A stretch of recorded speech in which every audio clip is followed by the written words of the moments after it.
Hello guys, this is your friend and we are back with a new fanfic. And if you enjoy this fanfic, then please press the like button and subscribe to my channel for more fanfic like this. And now let's start the fanfic. A 6-year-old Naruto Uzumaki is running away from a mob of villagers because it's his birthday. But to the people of Konoha, it is the Kyuubi Festival with its most promising attraction. The fox hunts. Even after 5 years, the foolish leaf villagers have not let go of their hatred for the nine-tailed fox that attacked Konoha out of the blue and was then sealed into the newborn Naruto by their beloved hero, the fourth Hokage, who died that night. The councilmen have usurped Hiruzen Sarutobi's authority many times to make the poor boy suffer, and never know of his heritage and destiny. But that changes tonight. For as of this moment, the reinstated third Hokage has escaped the distractions of paperwork to go find the secret son of Minato Namikaze before the villagers kill their pariah. With his trusted Anbu behind him, the Hokage finds a cluster of villagers near the fence of the Forest of Death as they are cheering at their handiwork.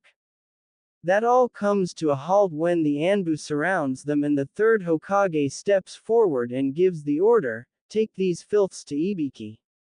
Nothing restrained. I want to know who started this, and what they have done to Naruto Uzumaki. The Anbu restrain the many shinobi and villagers that are now protesting. Most cry that they are only doing what their hero, the fourth Hokage, had started. One cries, "It's too late. The demon brat will never see again. Nor will its lying voice taunt us or deceive us with its innocent act." Quote, that hits a nerve for Sarutobi and the Anbu weasel and snake. The female Anbu wearing a snake mask uses her snakes to strike at the Chunin's nose. The poor fool wails in pain as he is taken to suffer more pain while the Hokage picks up the wounded boy that was meant to be seen a hero. Naruto has kunai marks going vertically down each eye, his eyes covered with blood and some sort of chemical to prevent the Kyuubi's healing. A horizontal slash goes along where his throat is, showing that his vocal cords are damaged. His whole body is covered with cuts and bruises from the many beatings the villagers did to him. Sarutobi was shaking with rage at how far his village has fallen. If only Jiraiya or Tsunade were here to help, but they were not heard from in years. He would have to send another letter to the both of them to do their job as his godparents. The Hokage quickly body flickers himself to Konoha Hospital with Snake following behind. Weasel stays grounded in his spot as he saw that some of his clan members, the Uchiha, were among the ones that hurt the boy. He wondered if this is what his mother felt when her best friend died during the Kyuubi attack and was still in a state of depression and staying a housewife. Was there any hope, before his father took action against the Hokage and the rest of Konoha? Meanwhile, the Kyuubi was forced to watch inside his mindscape prison as the boy suffered from the villagers since Naruto's days in the orphanage. If only he could free himself from his cage, he would destroy these monsters in human skin while taking the boy far away from being the human's weapon or plaything.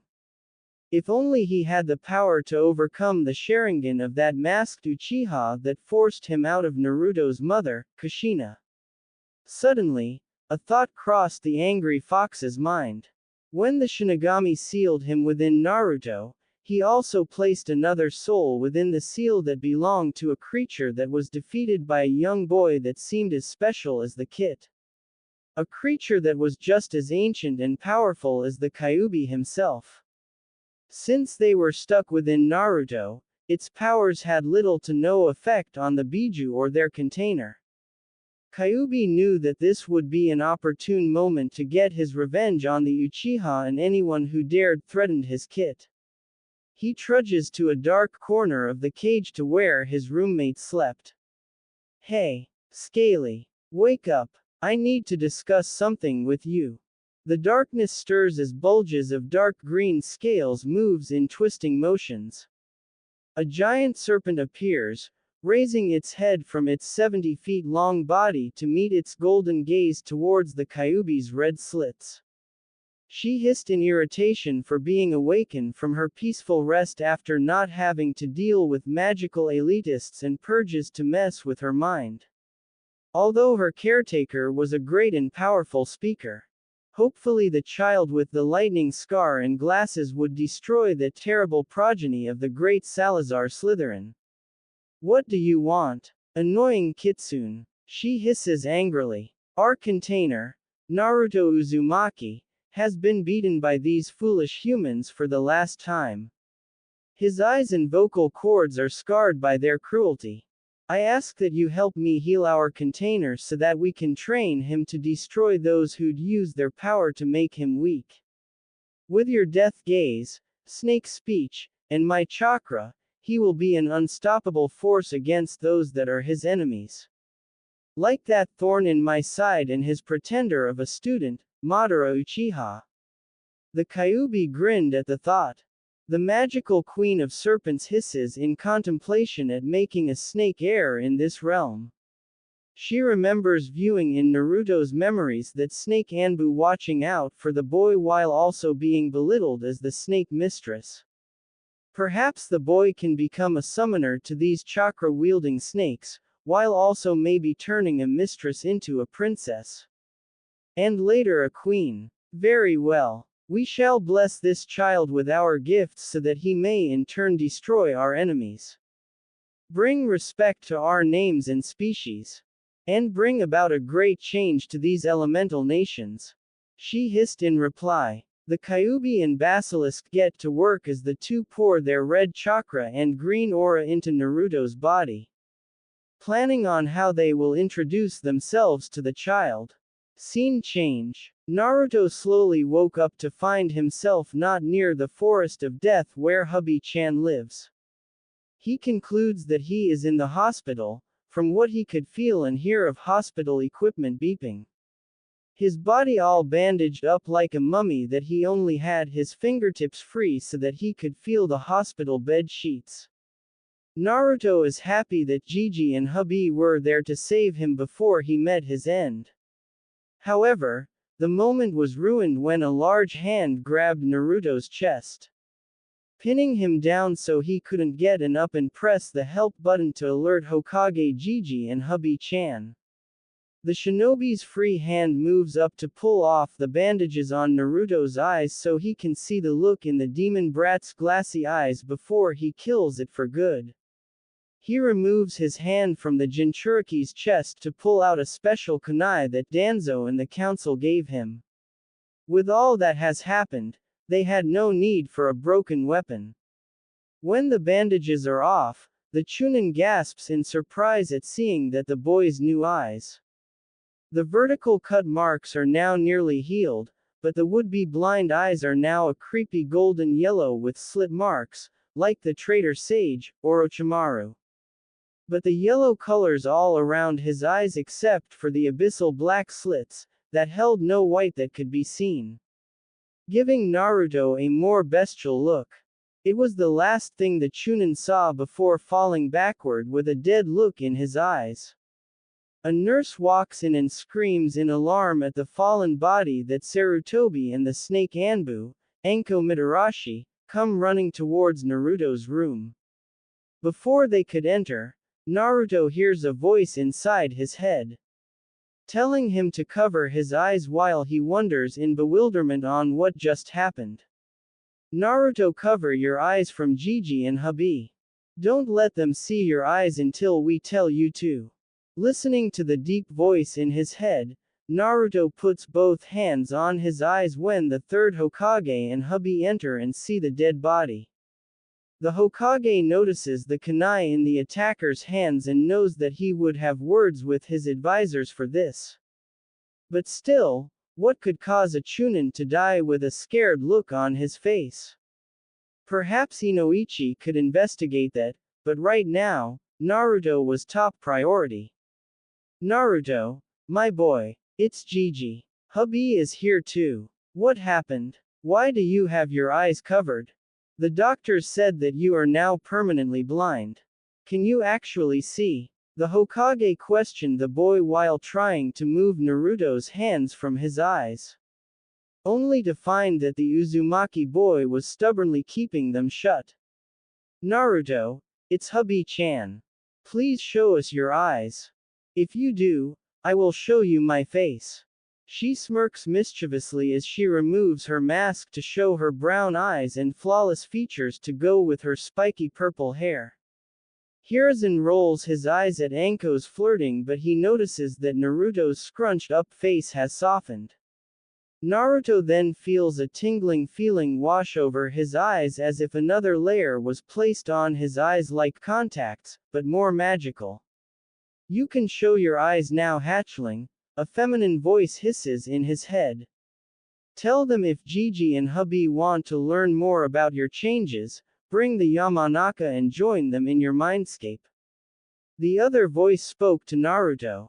Naruto opens his eyes to find that Anko had one of her snakes on his lap that made him jump a little before speaking in a hissing sound that no human could understand. Wow. Hubby-chan got me good with that prank. I'm so going to get her for that. What? How is this possible? Even Lady Anko or Lord Orochimaru do not possess the gift. It is an honor to meet you, speaker. Anko's snake hissed back, making the occupants widen in alarm at this unexpected development. Wait, hold on, speaker. As in, I can talk to snakes and understand them now. Awesome, Dadbao. Naruto clapped for joy at his new cool ninja skill. Calm yourself, speaker. There is much my mistress and the Hokage would like to know about your new eyes and skills. Can you try speaking in the human tongue? The snake asked the boy. Naruto wanted to learn more about his eyes, but he complied to what the snake was saying as Gigi and Anko looked at him in confusion and amazement at his mysterious changes.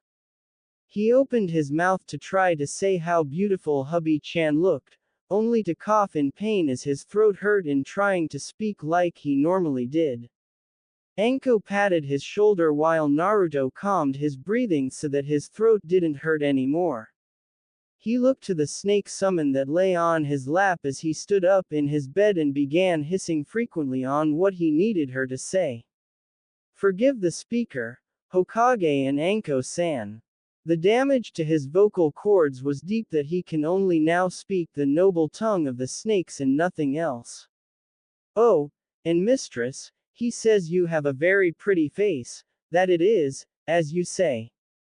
The snake summons replied with Anko blushing at Naruto's reply while the Hokage gave a silent giggle. Naruto, do you know how this happened? Asked Sarutobi Gigi, passing a mirror to Naruto to look at his new eyes. Naruto gasps as his new eyes now showed they were a bluish turquoise snake eyes that flashed yellow when he turned the mirror to his sides. Naruto hisses to the summon as it translates for him. I do not know Gigi, but I have been hearing voices in my head. A cold shiver runs up the Hokage's spine as he hoped that the Kyuubi would not reveal itself so soon to Naruto. But what were the other voices in his head? The voices say that you must summon the Yamanaka clan head and have him take Mistress Anko and yourself, Hokage-sama, into the speaker's mind in order to find the answers. Anko-san, will you summon me again to accompany you all to the speaker's mindscape? I must return to Ruchi Cave and inform Manda-sama and the White Snake Sage of this development. The snake disappears in an exploding cloud of smoke as Sarutobi tells Anko to get Inoichi here immediately. A few minutes later, Inoichi and Anko return as Anko once again summons her snake familiar as they prepare to enter Naruto's mind. The Hokage, Anko, and Snake hold onto the Yamanaka's shoulders as he places his hand on Naruto's forehead and they all enter Naruto's mind. Mindscape. The Hokage and his entourage travel down the dark wet hallway towards the large bars where the form of Naruto was waiting for them. Naruto had no idea that this is what his mind looked like and he felt sad a little. The Hokage and Anko weren't doing any better, feeling guilty on how such a special boy to be put through mind-shattering experiences that made his mindscape so dark and foreboding. When they reached Naruto, the eye of the Kyuubi opened as his giant form revealed itself to the spectators. Greetings, puny humans. I am the nine-tailed fox. Kyuubi introduces himself. Wow, you are so big, Kyuubi. But if you're inside me, does that mean the villagers were right in calling me a demon? Naruto's attitude went from amazement to depression at realizing why the villagers hate him so much. Not realizing he is talking normally so everyone else could understand him.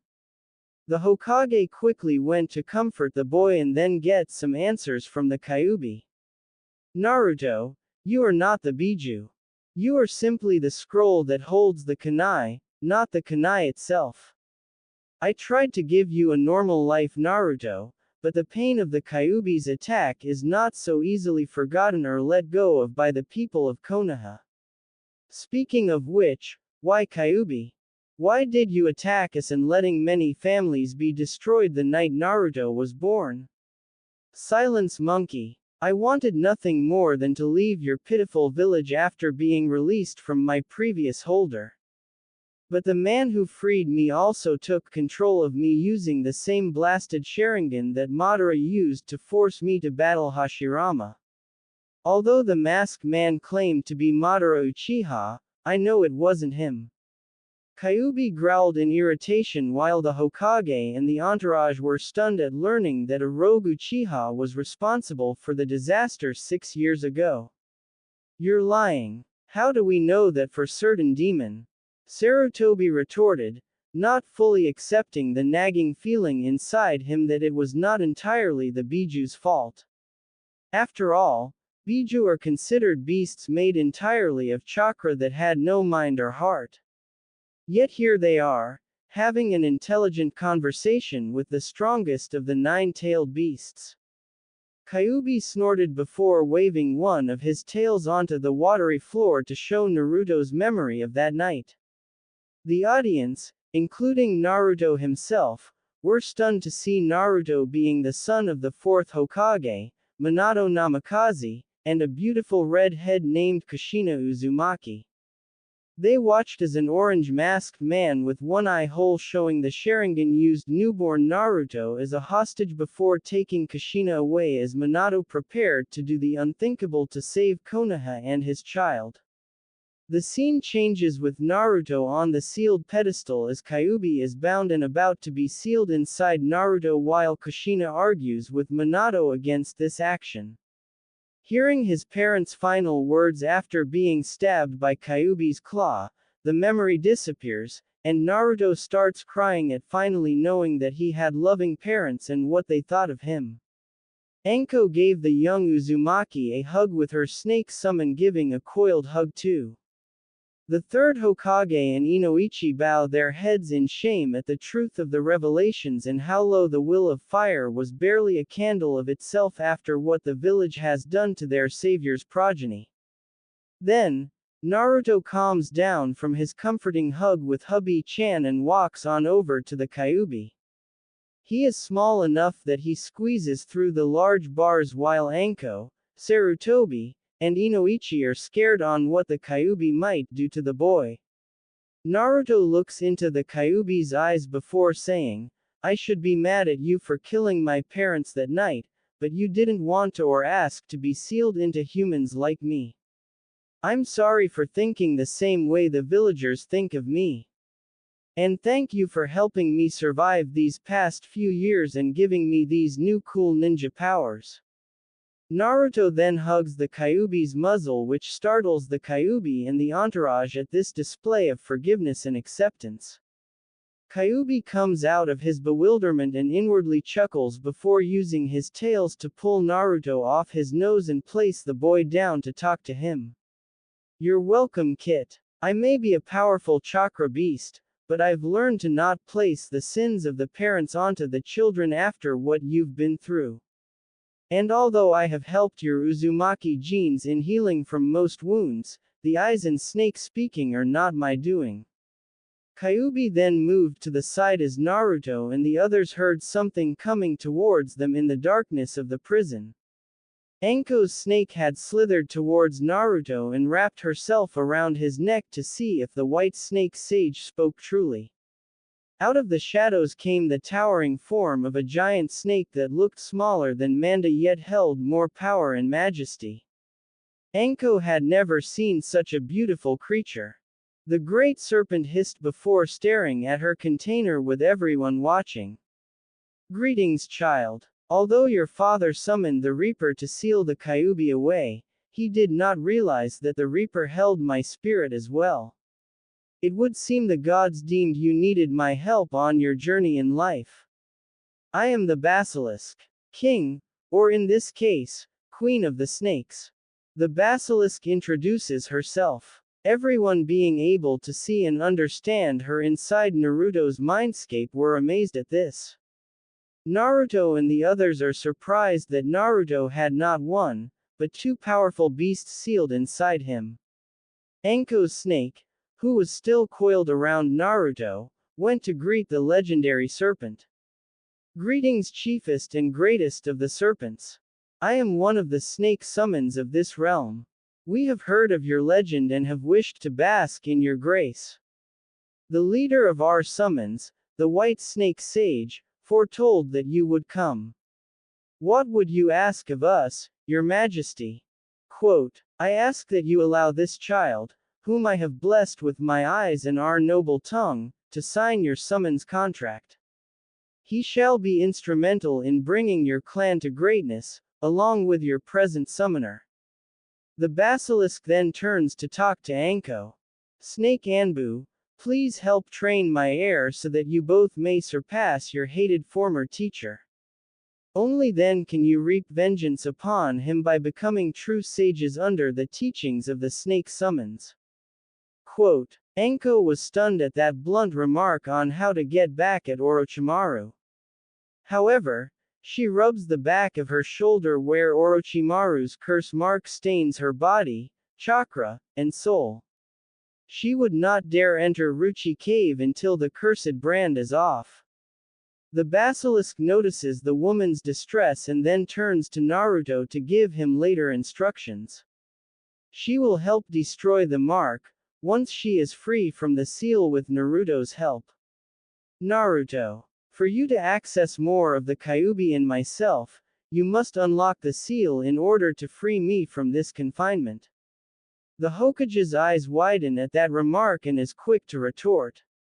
He can't. Naruto does not hold the key to the seal. Also, if you and the Kyuubi were to be released, chaos would follow across the village. The Kyuubi rolls his eyes at the monkey's overreaction. I will stay inside the boy even when the seal is unlocked. I am not comfortable leaving until that wannabe Madara is dead and nothing remains of his or Madara's ashes. But Naruto will have full access to my chakra once he passes the Biju tests. I on the other hand am only a spirit. I shall require your help, Naruto, in my rebirth. But this will only be privy to Naruto and the snake summons. The Basilisk hisses at the Hokage. Sarutobi grits his teeth but submits to the beast's conditions. Naruto squeezes back through the bars as the group prepares to leave the mindscape. Before Naruto exits with the others, he turns to his two tenants. See, or hear you later. But what are your names? Kyuubi sounds like a title and the Basilisk just sounds more like an animal name. The two promise to tell Naruto once they are out of his mind. He accepts that as the humans and snake summon exit the mindscape. Back in the hospital room, the Hokage commands Anko and Inoichi to keep this S-rank secret from everyone. He then heads to his office where he will send a message to the Toad summons on getting the key to the Kyuubi's seal. Inoichi heads home, and Anko stays with Naruto as she talks to her future pupil on training plans. Naruto isn't hearing though. He listens as the basilisk names herself first with the 9 tails following afterwards. I was named Kendra by my maker. Call me Kendra, little storm. She teasingly calls Naruto, who blushes at his cute nickname. After a week with speaking with Kurama and Kendra, Naruto is now living in Ruchi Cave until he can become a genin without being judged by his inner companions. And later earn the Chunin rank and gets his parents' inheritance. No matter what, the civilian council would not stop Naruto. Right now, he was staring at a little chicken egg that was being sat on by a black and orange toad. Garotora, who was paralyzed by one of the snake summons to not move and escape to Mount Myoboku. His fate was sealed a few days ago when he answered the monkey summons message from Sarutobi. Flashback. Third Hokage, why have I been summoned when you could have called any other toad to send a message to Jiraiya? Asked Garotora. Apologies, Garotora, but we have an emergency. Naruto has made contact with the Biju and now knows of his lineage and his burden. We need to see the key to the seal in case there is a crack within the Kyuubi's seal. Explained Sarutobi. I doubt the boy is ready to handle exercising the Kyuubi's chakra. However, Jiraiya has instructed me that when he makes the boy his apprentice, he will summon me when he feels ready to handle the chakra and be a worthy summoner of the toads. Garotora replied skeptically. The third Hokage frowned at this as he had Anko and Naruto step out from the shadows with another woman who appeared to be a priestess. Unfortunately, Jiraiya has not even attempted to meet Naruto, nor fulfill his duties as the boy's godfather. For that, Naruto has been hurt by the villagers for thinking he was the Kyuubi and he has gained help from another summons. Can you give the key to the seal to Tagiri-sama? And I did say I would shorten the 3 snake attendants' names from the Rise of Uzushio story, so Naruto can get the help he needs. Quote, his plea was met with the cynic toad yelling in anger. Never. The toad summons are the best summons to help the child of our previous summoner. No other summons is fit to help Naruto reach his full potential. Quote, and how do you know what Naruto's full potential is? Anko growled. Naruto was angry, but his eyes were covered by a blindfold to hide his unique dojutsu. He must be a prodigy like his father, Minato. Also, the prophecy we gave to Jiraiya is centered on you being his apprentice to make big changes to our world. Garotora quickly covered his mouth at revealing such sensitive information that Naruto was not ready for. Oh, you naughty, naughty toad, Tagiri giggled under her sleeve to hide her growing snake fangs. The gods decreed that all animal summons must not share significant revelations bestowed upon their leaders to their contracted summoners unless given express permission by the deities or the contractors have passed the trials. Otherwise humans will get the stupid idea to try and bend prophecies to their own desired ends. Has your current summoner passed the trials, or has even Gamamaru been given permission to share such things? Kami or her siblings have not visited the realm for some time. Only the Shinigami appeared when the foolish mortal used the Reaper Death Seal, but not to share any prophecies. Quote, how do you know about that? Garotora shook and prepared to poof back to Mount Myoboku. But was stopped when Tagiri's neck lengthened and she bit Garotora, causing him to be paralyzed. Because I am one of the trial masters of Ruchi Cave, foolish frog. Tagiri's voice changed and her snake features began to show on her eyes, skin, and teeth. Garotora's eyes widened with fear at soon he will be eaten by the toads, hated rival. Wait, Tagiri-hime. I need him alive. Naruto commanded in Parseltongue. Ah, but I haven't had toad meat for so long, and he just looks so tasty. Tagiri licked her lips in hunger. Kendra-sama says that she needs this toad for her to be reborn. Just take the key seal from him and give him to me. I will bring him to Ruchi Cave with me as you, your sisters, and the rest of the residents of the snake realm can witness the birth and creation of the mighty basilisk. Without letting the pedo sage finding out, Naruto informed Tagiri. His answer calmed the snake priestess down as she looked forward to seeing the prophesized snake queen that Kami had shared with their white snake sage more than 100 years ago. It was only for the snake summons in answer to their prayer of becoming a great summoning clan. After rolling out Garotora's scroll belly and copying it onto another scroll, Tagiri had Naruto open his mouth wide and forced him to swallow the scroll down his throat. Enko chuckled and thought of using that technique on the prisoners by thinking they are force-fed an explosion tag or something that could go off unless they sung like a bird. The third Hokage had to keep his distance from Enko's torture dream look.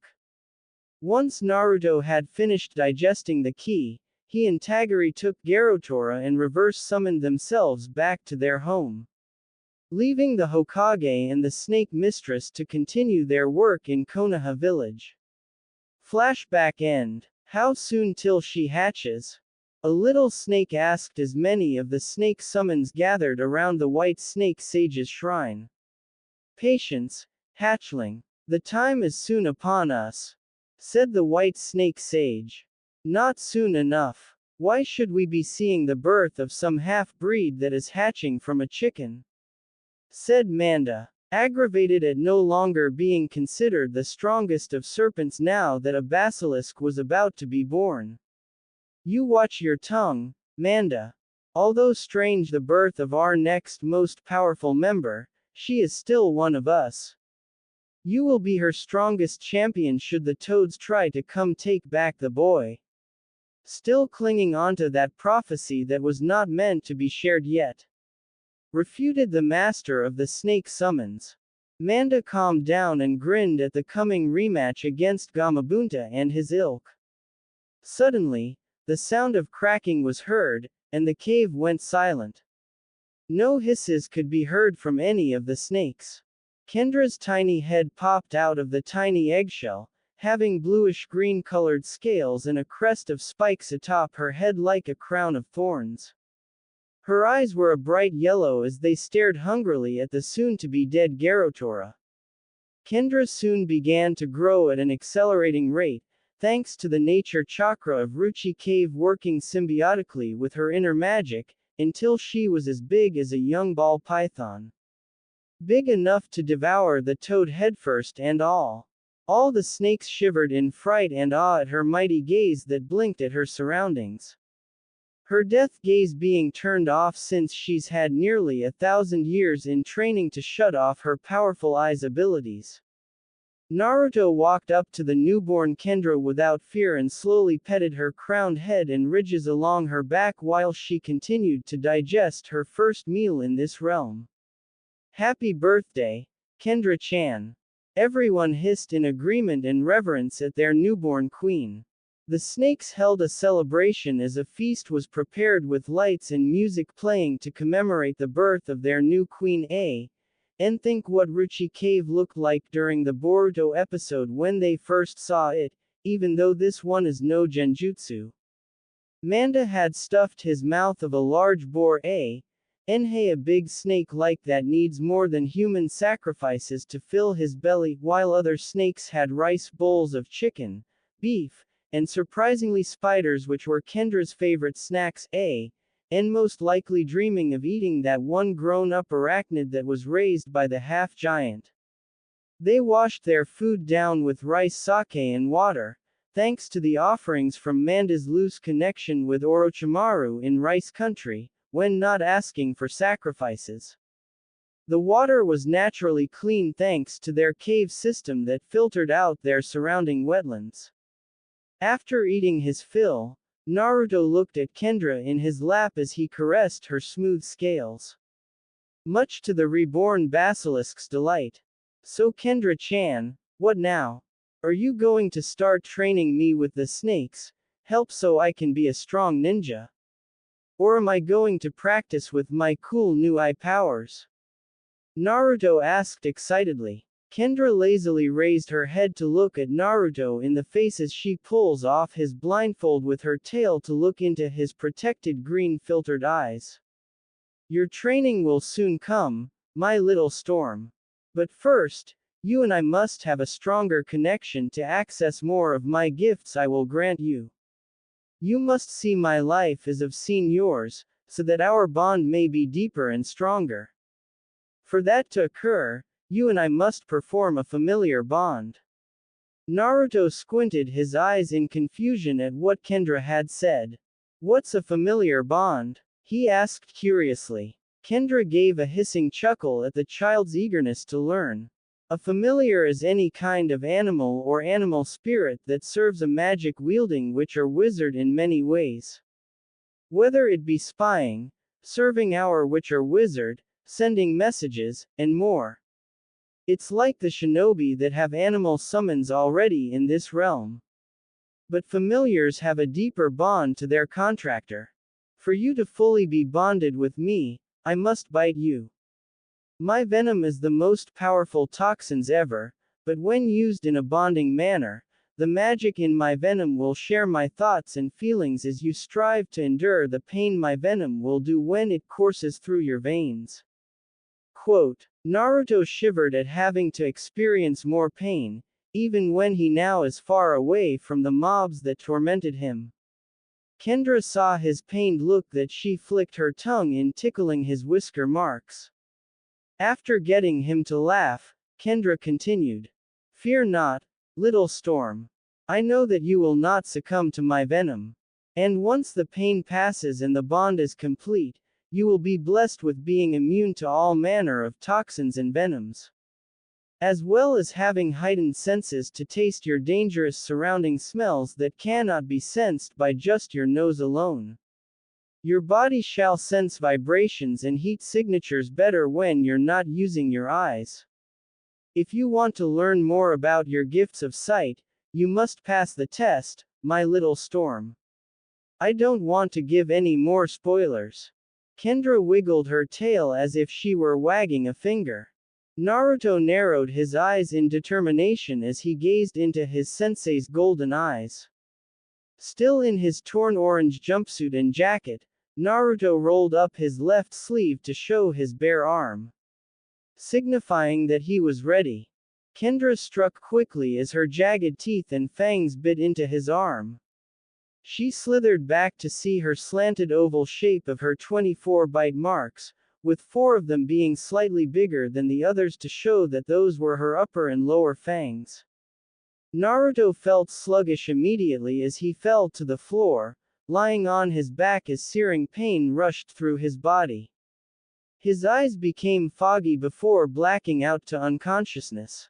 Naruto awoke in his mindscape as a green current slithered from him and led him to the Kyuubi's den.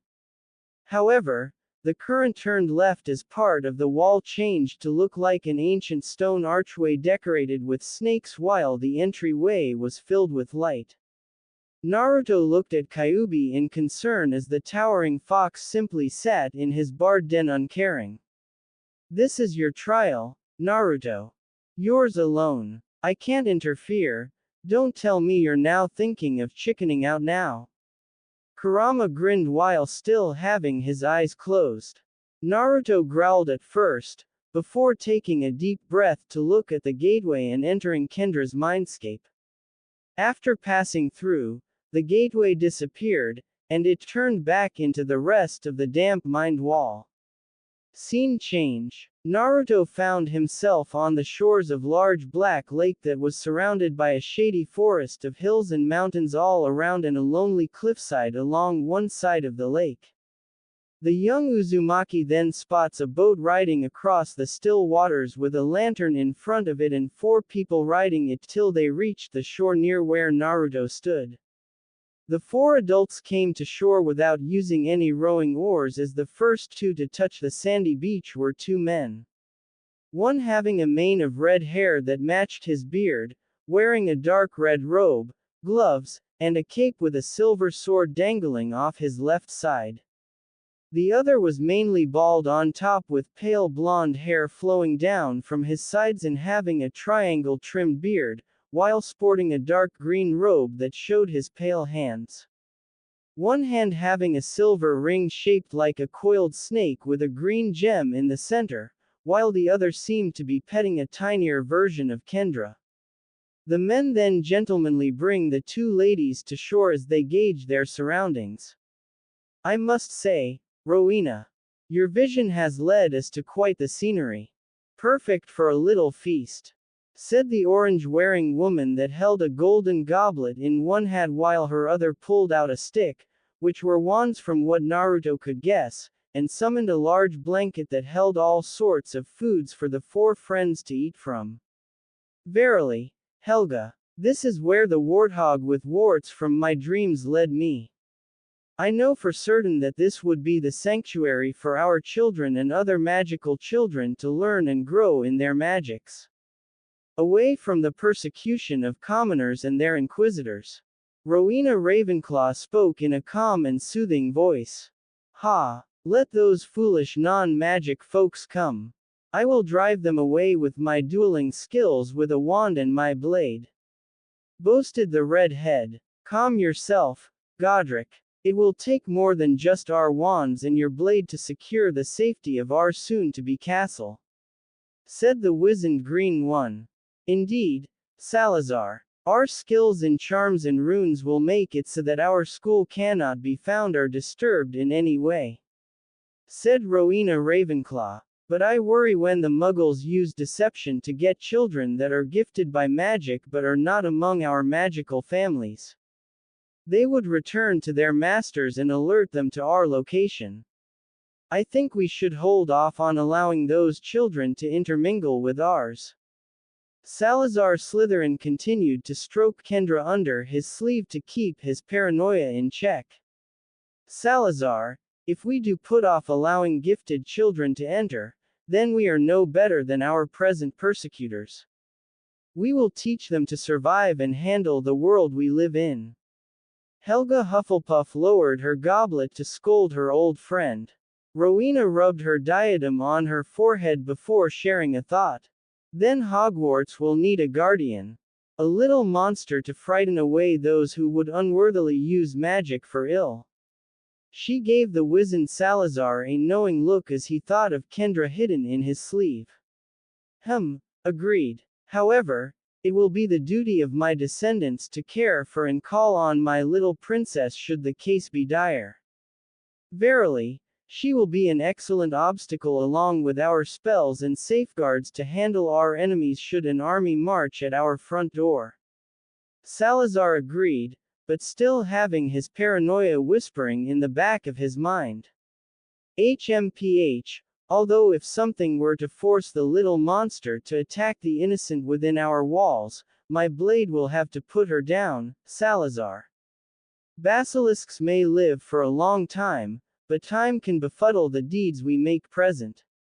If that were to occur, my descendants must give my sword back to the goblin makers that crafted it. Godric Gryffindor warned as his hand went to the hilt. Kendra hissed in anger at the man's faith in her abilities. It was only the soothing hisses of her caretaker that calmed her down as the four sat to where Helga made the feast. As they ate and talked, Salazar had his three friends give a magical oath that they would not disclose in memory, word, or writing, that Kendra's lair and his secrets would die with them. The three agreed to calm the growing obsession within Salazar. After eating, the four founders of Hogwarts raised their wands in the air and consecrated the land around them.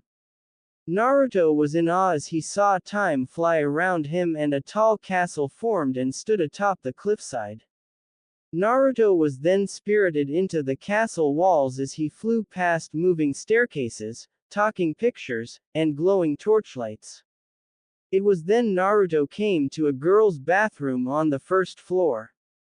The sink magically opened to reveal a trapdoor that led down into Kendra's dark chambers below.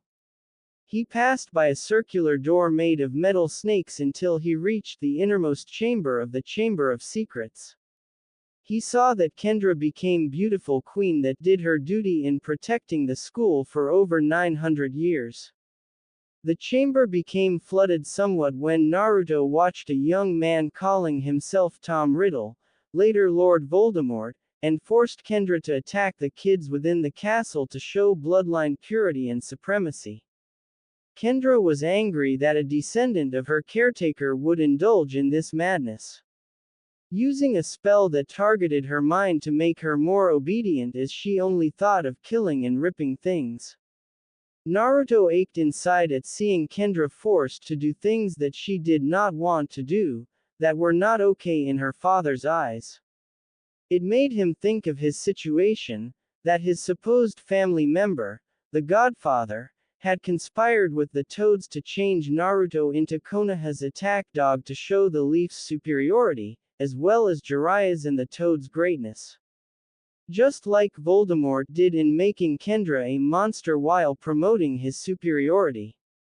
All that changed when 50 years later, Naruto saw a 12-year-old boy with black hair, green eyes behind round glasses, and a distinctive lightning bolt scar on his forehead, running into the chamber to save an unconscious girl. Naruto watched in awe as the one called Harry Potter faced Kendra and the ghost of Tom Riddle with nothing but Godric's magic sword and a red bird that was immune to Kendra's eyes. A stab in the mouth was all it took to release Kendra from her tormented slavery. But then, Naruto noticed that the memory continued even after Kendra's end as he saw Harry climb down the statue's head and slowly walk to the girl's body, letting the bloodied sword fall to the ground while he secretly held one of Kendra's fangs in his left hand. The young wizard pulls out a black book that was in the girl's arms, and proceeds to stab the thing to death, causing black ink blood to spill on the floor as the ghost of Voldemort was sent to the Shinigami's realm. Suddenly, the memory disappeared, leaving only a rising Harry Potter to turn and stare directly at Naruto Uzumaki.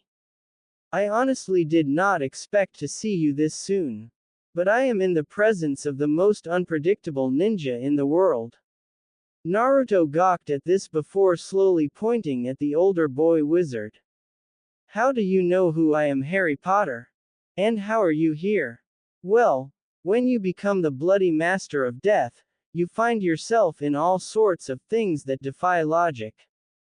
Meaning that I am now part of the gods that govern our separate realms. I even still have my saving people's thing, which is sometimes such a pain. However, when your dad summoned death to seal the Biju, I saw an opportunity, and answer the call because of my bloody title. Also, it's my way of apologizing to Kendra for stabbing her through her head back then. Harry simply shrugged as if this was his normality. Naruto's mind whirled at what Harry had just said at being there when his dad sealed Kurama and Kendra inside him. You were the Shinigami. Harry used his wand to change his shape to look like the purple-skinned demon with razor-sharp teeth before giving a dramatic bow. He then changed back to his regular human form to laugh at Naruto's bewilderment. Ah, it never gets old being a marauder. A master prankster. Harry commented to himself. Well, thank you, Harry-sama.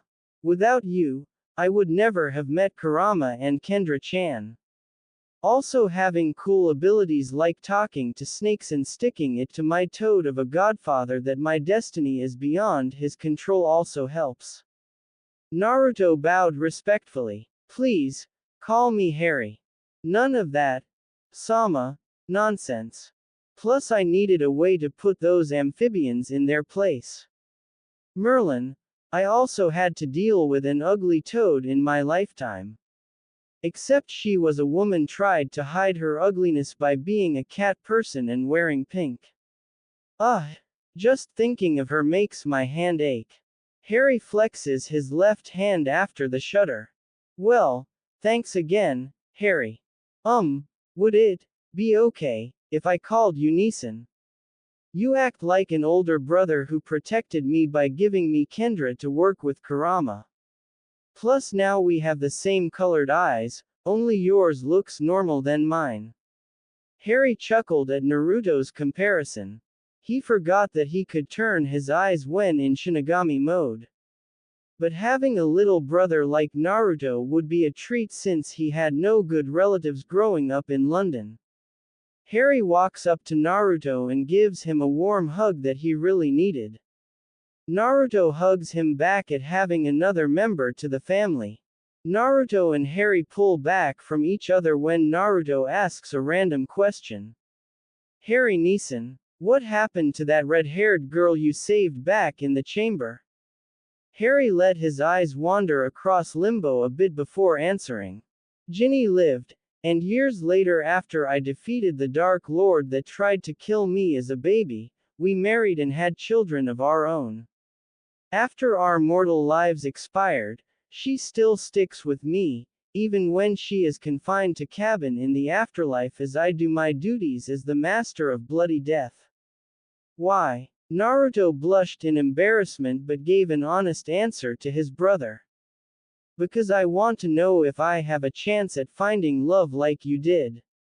Do you think there is someone out there who will like me and my unique looks?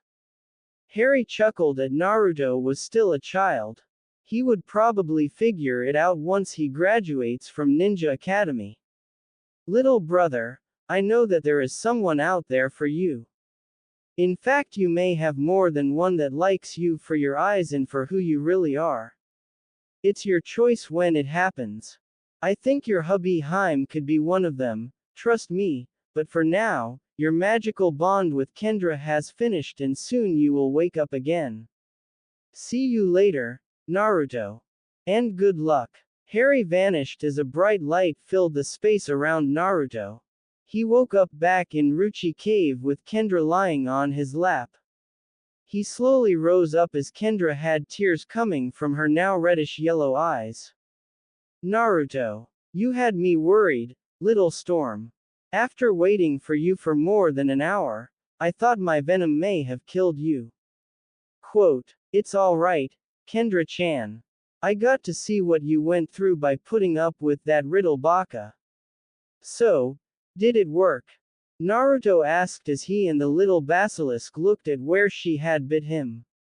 The bite mark had changed, forming into a turquoise basilisk tattoo coiled around his arm from his wrist to his shoulder. The head of the basilisk tattoo had an open mouth with a narrow golden eye with a red Uzumaki spiral swirling inside the eye. Naruto now had his own summoning tattoo to legitimize his connection with the snakes than just having his name signed in the summoning contract with Anko and Orochimaru. Awesome, Datbeo. Now Manda and the others can remove that pedo sage's connection with them, so what are my new powers that my eyes can do? Other than killing anyone on sight or petrifying them? Asked Naruto. Kendra smirked as she told him. While also remembering another ability a basilisk can have. Other than that, your basilisk eyes have the ability to see heat signatures, or infrared vision, as well as see in the dark. Nothing can hide within the shadows of your gaze. Oh, I just remembered, you also have my feature of creating poison breath that can cause any living thing in the proximity to wither and die. Quote, when Naruto heard that, he mumbled a bit remembering times when the Ichiraku duo told Naruto that he had to watch his bad breath after eating so much of their ramen. Does this mean I should wear a face mask most of the time? 6 years have passed since Naruto's accident, yet no one in the academy had a clue on what had become of the orphan blonde. Except one Hinata Hyuga who had witnessed the mob attack that took his eyes and voice. She hoped she would get a chance to see him again and thank him for rescuing her when Kumo almost abducted her. Mizuki-sensei was arrested when he tried to steal the forbidden scroll of sealings from the Hokage's vault. Leaving only Iruka to test these brats. Half of which were Uchiha fangirls after the now rogue Anbu Itachi had killed his clan. Only Sasuke was spared Itachi's slaughter, turning the boy into a bloodthirsty avenger. Not that the fangirls cared, they were only hoping to catch the last Uchiha's eye and be chosen as a future bearer of the Uchiha legacy and fortune. Civilian Council. After using his signature big head jutsu to shut them up, Iruka announced the start of the graduation exam as well as the incoming student that was coming to take the exam as well. When asked who this latecomer was, the doors opened and an orange blindfold wearing Naruto entered the classroom.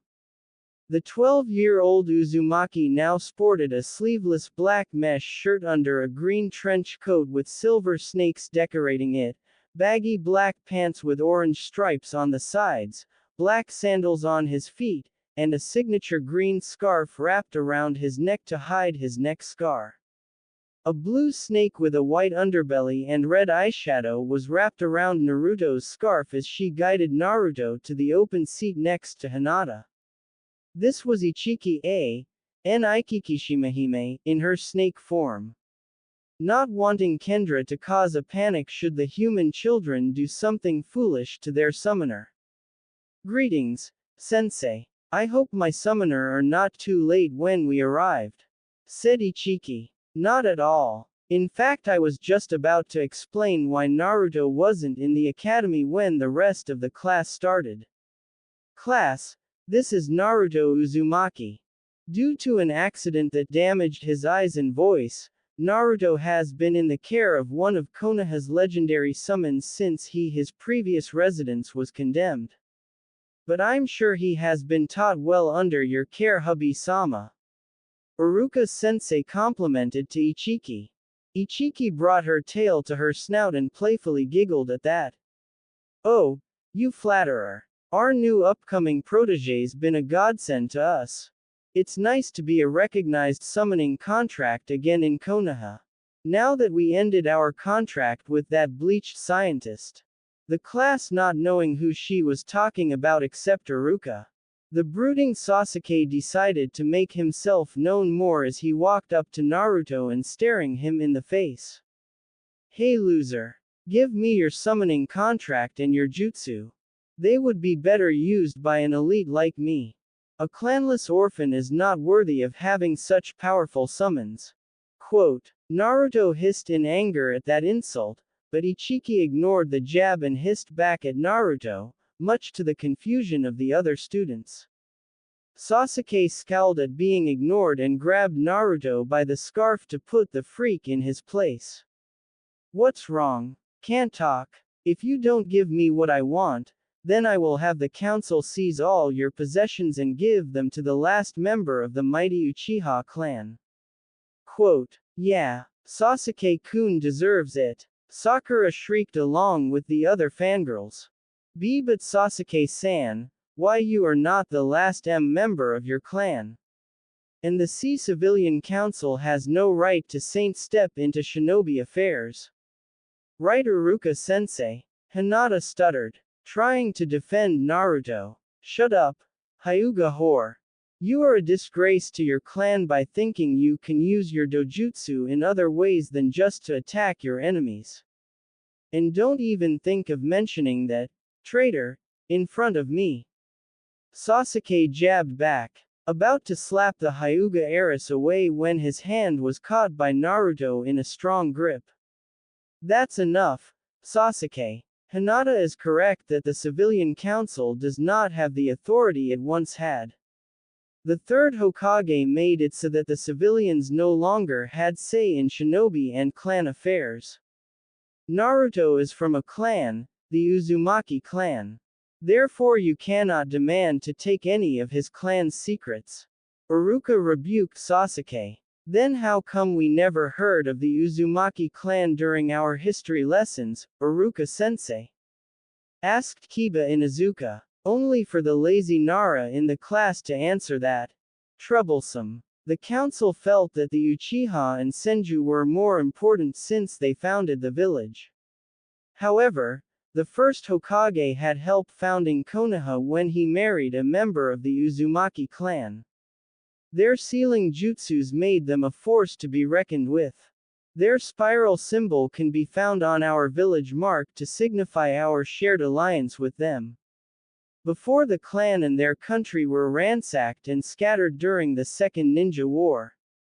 Quote, everyone stood silent while Sasuke simply huffed arrogantly and sat back down in his seat and went back to daydreaming on how to kill Itachi. Thinking that Naruto's clan was still not as great as the Uchiha clan. Sakura, Ino, and the other fangirls squealed at seeing his cool behavior. Oh bother. Now back to the task at hand. It's time for the Genin graduation exam to begin. To start, you all need to complete this written test. After that you all must perform a henge, substitution, and finally the clone jutsu. Good luck to all of you. Iruka wished his students after passing out the papers to each row. Hinata worried that Naruto couldn't see the paper and was about to help him when he picked up his pencil and began writing down on the test. Hinata got curious and used her Byakugan to peek at what was under his blindfold. When she saw the green slit eyes she bristled in fright at her Naruto-kun no longer having his blue eyes. Ichiki silently brought her back before she could look further and cause herself major damage to her life. Curious, aren't we? Be thankful I pulled you out before you could get yourself killed. Naruto has been given a special gift that is rarely given to humans. Whispered Ichiki to Hinata. What did you do to Naruto-kun? Hinata whispered angrily at the snake while Iruka wasn't looking. We did nothing to him. It is what your village did that made him this way. Why? Does his new features offend you? Whispered Ichiki. Naruto-kun's eyes were never like that. Change them back to the kind sky blue that they were. She demanded quietly to the snake. I can't. And even if my clan or I could, it wouldn't work.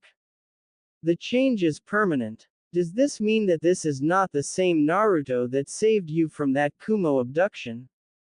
The quiet words from the summon shocked the young Hyuga heiress. Not knowing what to say, she returned to work on her paper while Naruto silently sighed. Having heard what Hinata said at thinking his new eyes were not to her liking.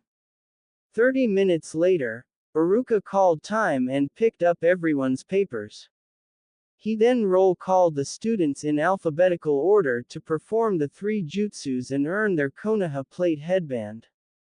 Since I don't want to take too much of everyone's time, I'm just going to talk about Naruto's and be done with it. When Naruto's name was called, he walked up to the center of the room and turned into a perfect copy of Anko Mitarashi giving a pose, causing blood to drip from Iruka-sensei's nose. Impressive. And not bad looking, and it looks just like Anko. Next the substitution. Naruto, still under his Anko henge, went up in a puff of smoke when the real Anko was eating a stick of dango until she looked around to see where she was and grabbed Iruka by his shirt. Iruka, you better have a good explanation on how I got pulled from my dango break. Or I'll have my snakes put something in your coffee.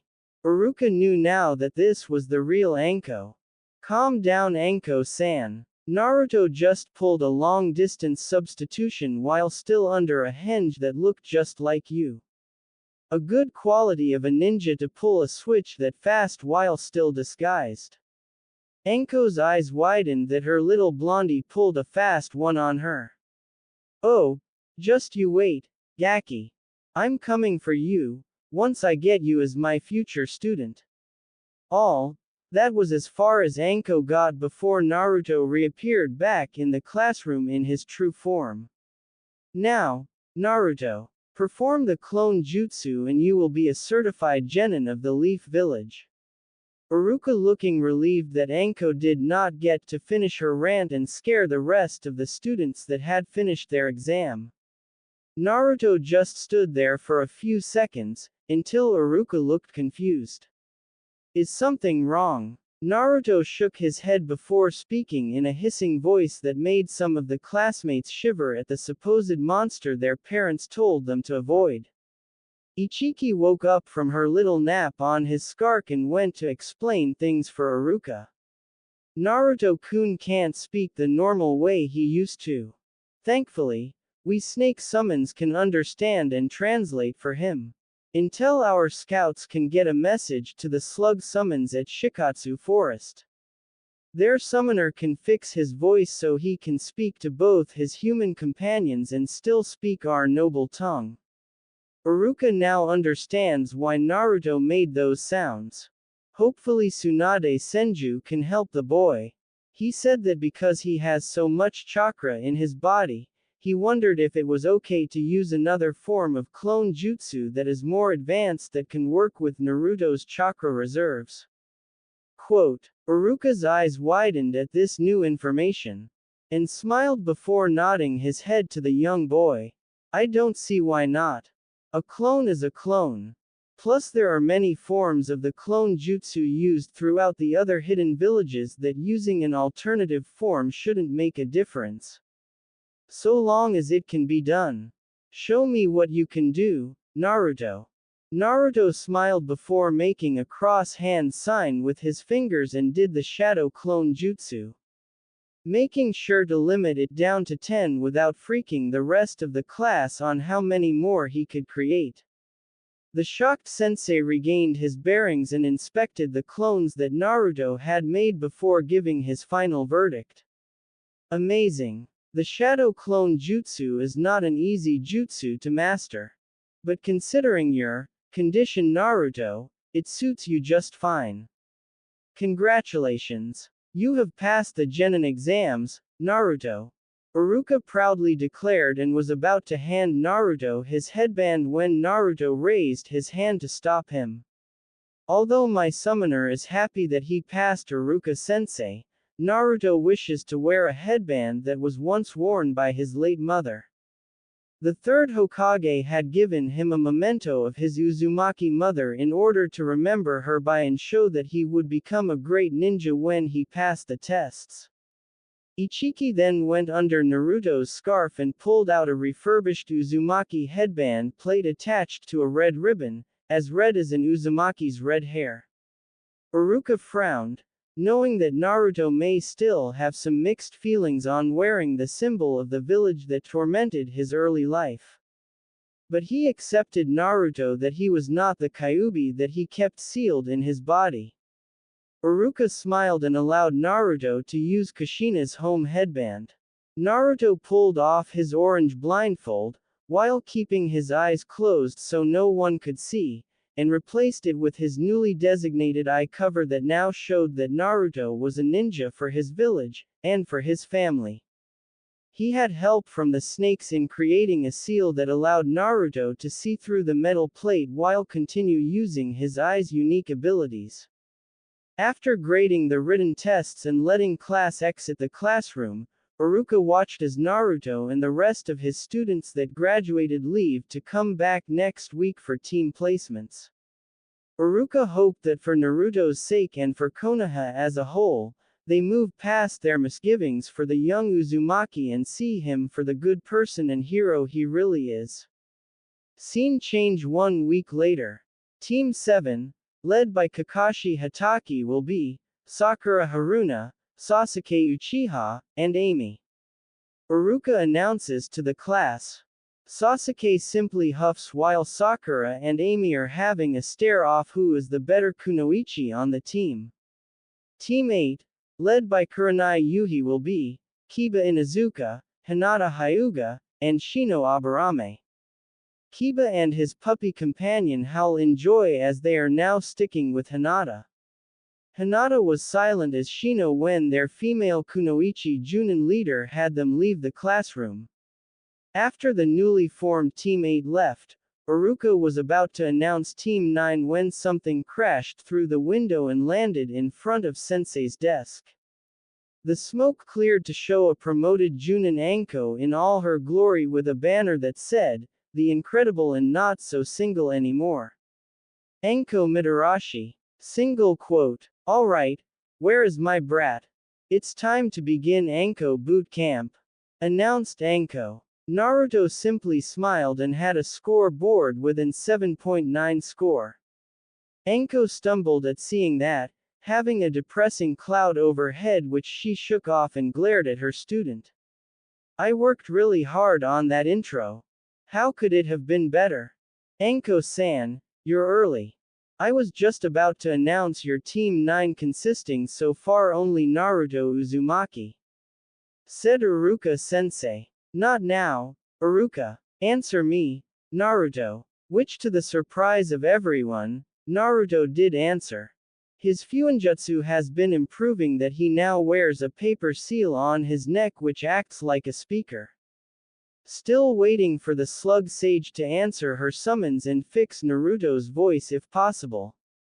Your intro could have been better if you had summoned a giant snake in front of the rest of the class. And then doing a cool pose.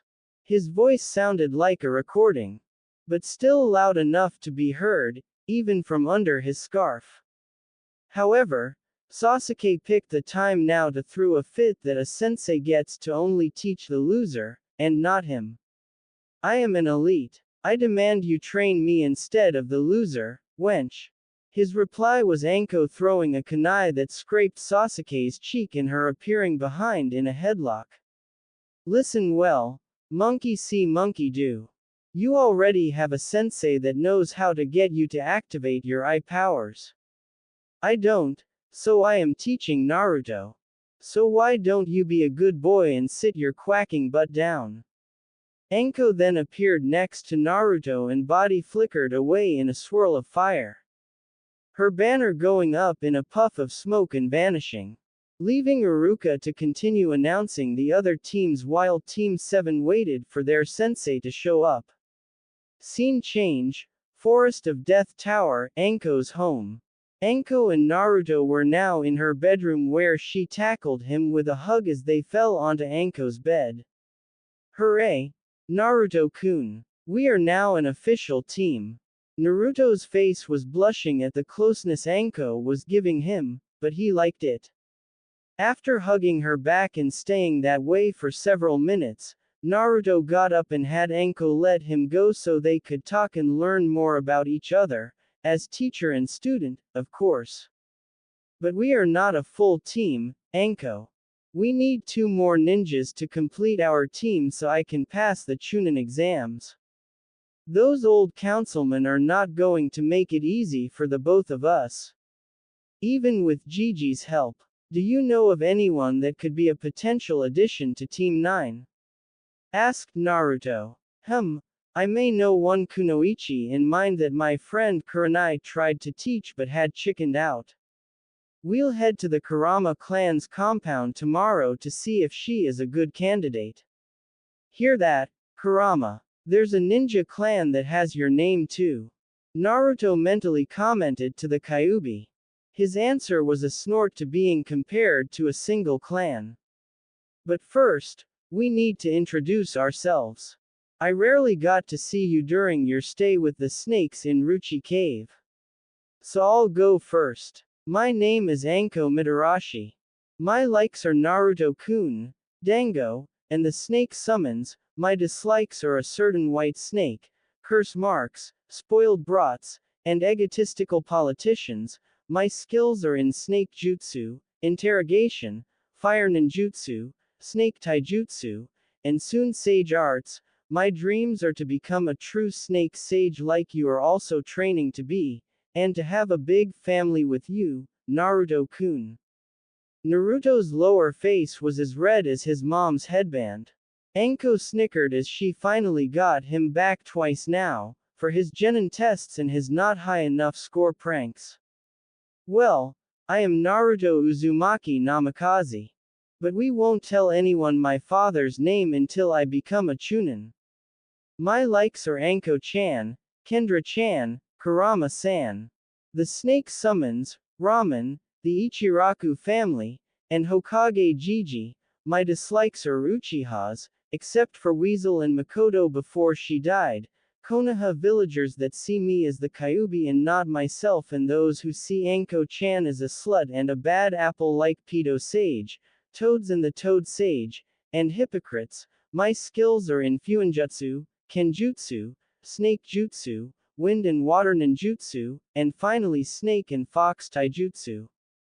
I still have some ways to go before I can learn sage arts. My dream is to become a worthy sage for the Snake Summons and Kendra-chan, and have a big family with you Anko-chan and others who'll like me for who I am. Anko was happy for Naruto's thoughts on her, while somewhat miffed that he'd get more girls to love him. Ah, does Naruto think I am not enough women for him to handle? Anko pulled his arm into her bountiful bosom with Naruto thinking quickly on how to explain. No, Anko-chan. It's just that since I am the last of two clans, I will be required to have more women in our lives. But you are my number one snake. And no one is going to take that spot from you. Or take you away from me. His answer had Anko smile in victory at that remark and hugged him again.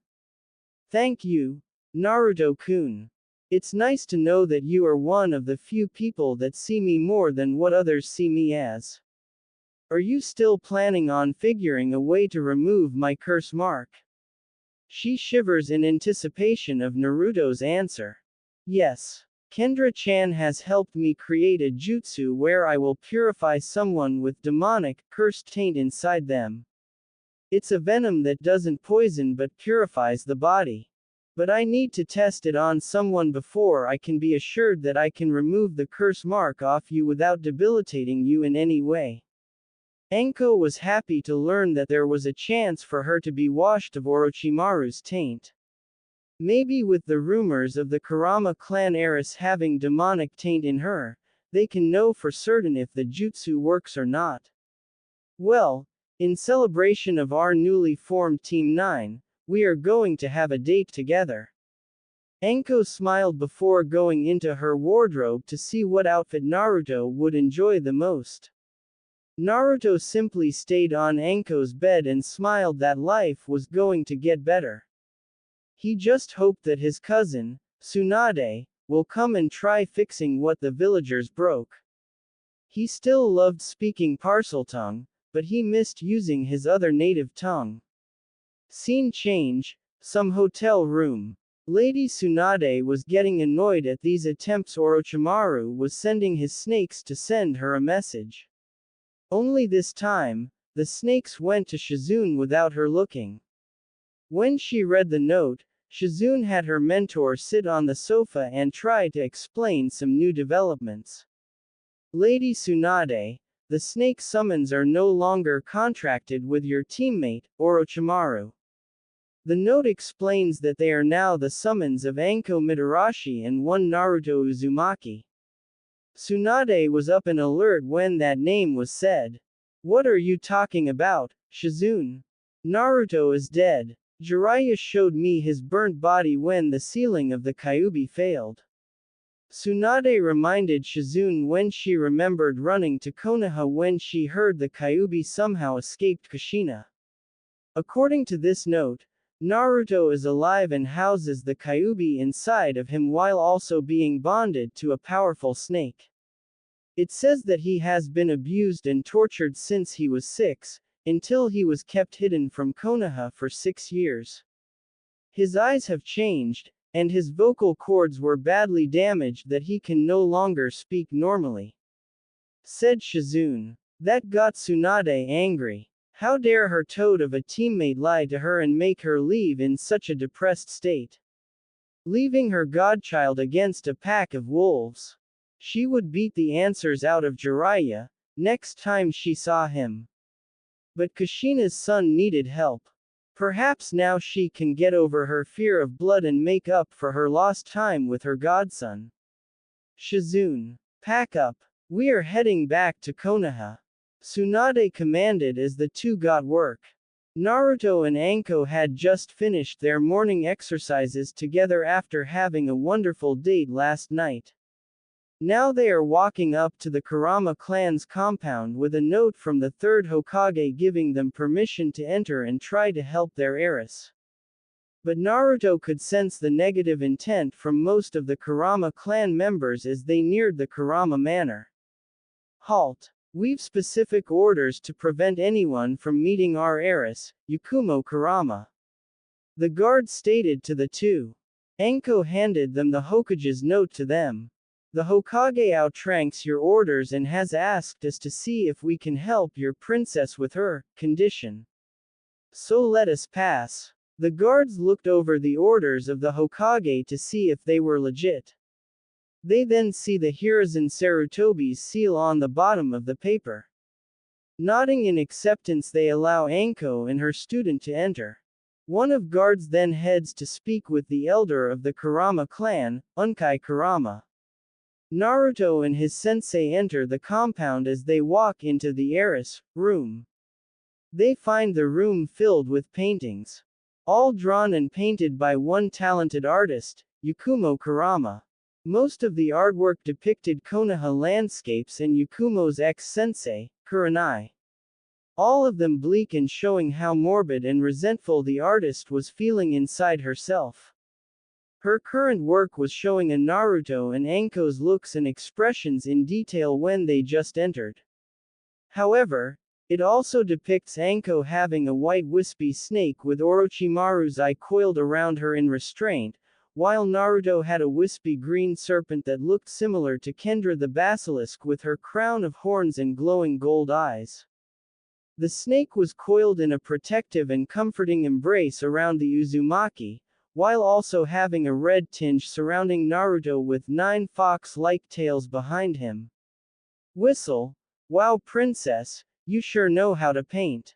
You even got my former sensei's eyes right. Anko complimented. The brown-haired princess puts down her brushes and paints as she stares blankly at the duo with her light brown eyes. Why are you here? Have you come to check on my seal that Kurenai-sensei made, or is the third Hokage getting worried about how potential a threat I may be? She asks. Honestly, we were hoping you would help us try an experiment of sorts. Naruto spoke up. What's wrong with your voice, and why are both your eyes covered? Are you blind? Asked Yakumo, causing Naruto to go to the corner with a depressed cloud drizzling over his head. Oh, don't mind my cute student. He suffered some casualties that scarred his voice box and his eyes. Thankfully, he got a new pair of eyes, but they are quite special that the Hokage made it a clan secret. Naruto is a prodigy when it comes to fuinjutsu that he created a voice box for himself until the right healer can fix it. He also used sealing on his blindfold so he can still see, while protecting others from looking directly into his eyes. Anko explained to Yakumo while dragging Naruto out of his corner. Oh, I'm sorry for being so insensitive. So does this mean you are going to strengthen my seal Kurenai-sensei put on me? Yakumo spat the name of her former sensei to show how much she loathed her. No. As Naruto-kun was about to explain, he has developed a technique that can purify someone with demonic or cursed taints. If our plan works, it can help in removing the black mark that's ostracized you. Just as this curse mark has branded a bad reputation for me and my summons. Anko lifts her collar and shows Yakumo the tattooed seal on the back of her shoulder. Yakumo gasps at this and is curious at how this kunoichi still pressed forward to become a sensei. However, Yakumo's body was still too weak to keep up with the training that she tried to do in the past. But it also made her wonder if Naruto was also feared by others for his eyes or something. Why would you do this? Why me? She asks looking at Naruto. Because I too know what it's like to be feared for something you personally had no control over. I am hated by most of the village because I have sealed within me a demon with 9 tails that is the source of the Konoha's grief. Unfortunately, Few people see me as a misunderstood human, when everyone else sees the Kyuubi I hold. So that in turn labels me a monster in human skin. But if this jutsu works, both you and my sensei can be free, and you can join Team 9 to become the next genjutsu specialist that we've heard you wished to master and become a kunoichi. I am making strides by having accepted Kyuubi within me and am helping Anko-chan get out of Orochimaru's shadow. Will you allow us to help you in getting out of the shadows of your clan and your former sensei that let their fears get the better of them? Naruto offers his hand to Yakumo as she stares and contemplates on what he said. Could she accept these strangers? Could she have a real friend and not just an angry Ito nagging at her thoughts? Is this worth the risk? Yakumo decides to take a leap of faith as she takes Naruto's hand as he engulfs her in a warm heartfelt hug. Yakumo began crying tears of sadness, confusion, and joy at feeling like how her mom and dad took care of her before they died. She accepted Naruto's brotherly affection as she too hugs back, with Anko hugging them both before they all split apart. Alright, enough cuddling. We can do that later after you get my hickey off and get this dainty princess up to shape without breaking her bones. Anko's phrasing caused the two youngsters to blush before they all got ready to perform the jutsu. Yakumo-hime, if you would please sit in your chair while Anko keeps a hold of you when your inner demon begins fighting the purifying venom. I will first loosen the seal that was placed on you before I administer the cure. We don't want the seal to interfere with the procedure.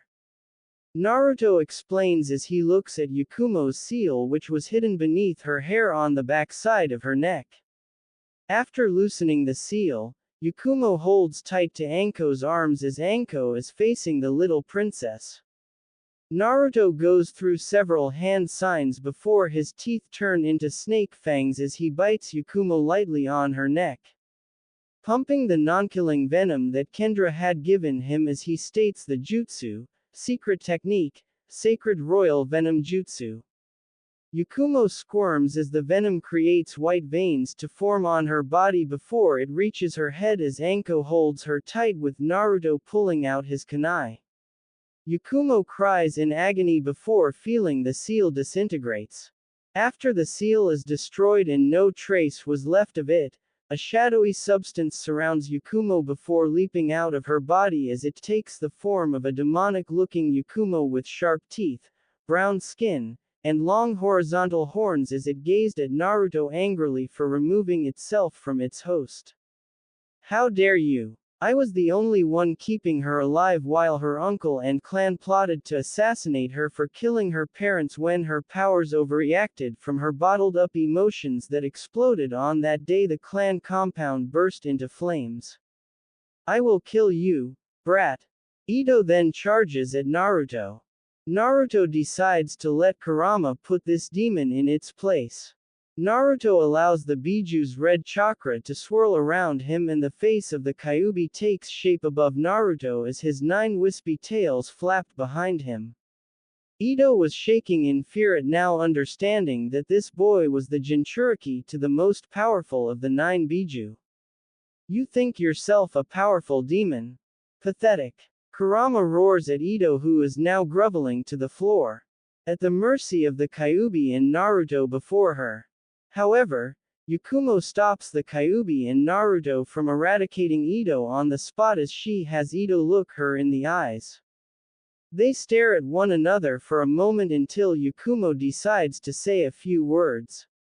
You may have protected me from my uncle and clan, but you refused to let others help me like Naruto Ani and Anko Onezan have done. Sorry, but I don't need you anymore. Yajumo then jabs Naruto's kunai she swiped from him and jabbed it into Ito's temple. I was useful to you. Ito's final words before her face cracked to show a malevolent black and purple chakra face with red eyes before it wailed and vanished from the mortal realm. No longer able to haunt Yakumo ever again.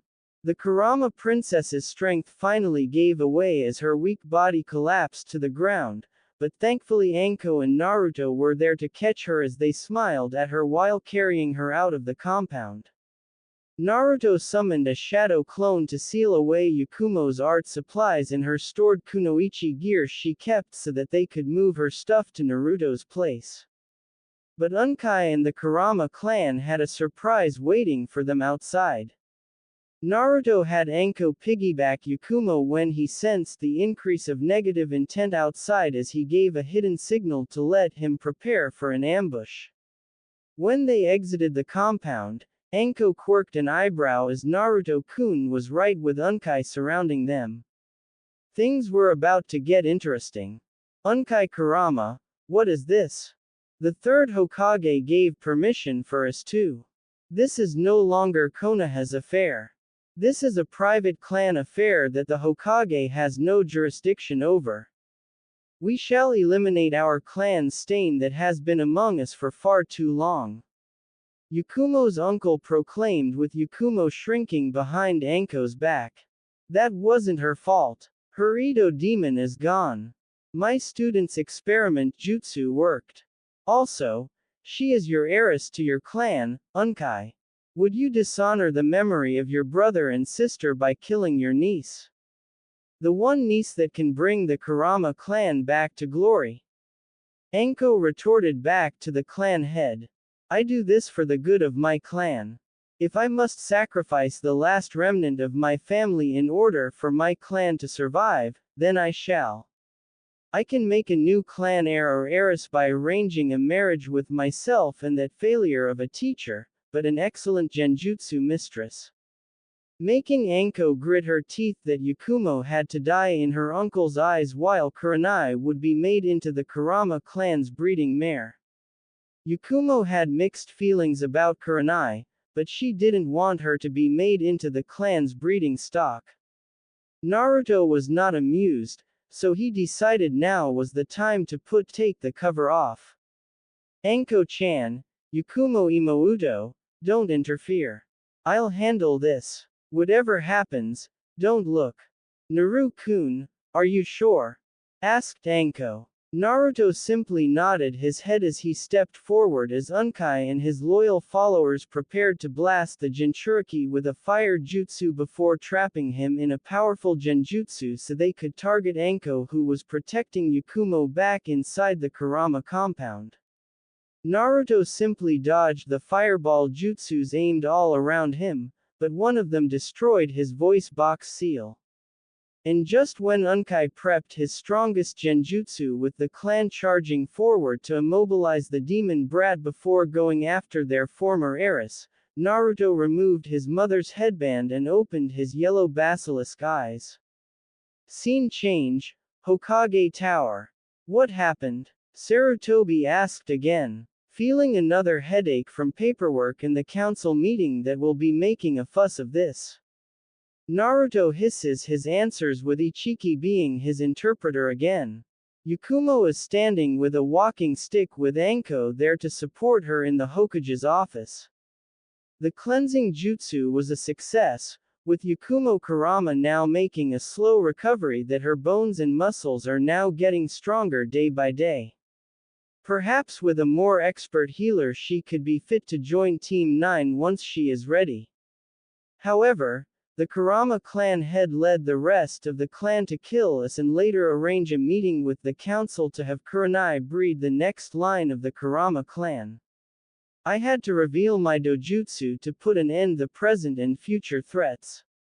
Unkai and all the Kurama clan are dead, except Yakumo, whom I wish to take under the protection of the Uzumaki clan until Yakumo finds a worthy man to bring back the Kurama clan. But during the massacre under my deathly gaze that made me immune to their genjutsu, I found a masked shinobi petrified by my eyes. His blank mask protected him from taking the full brunt of my powerful dojutsu.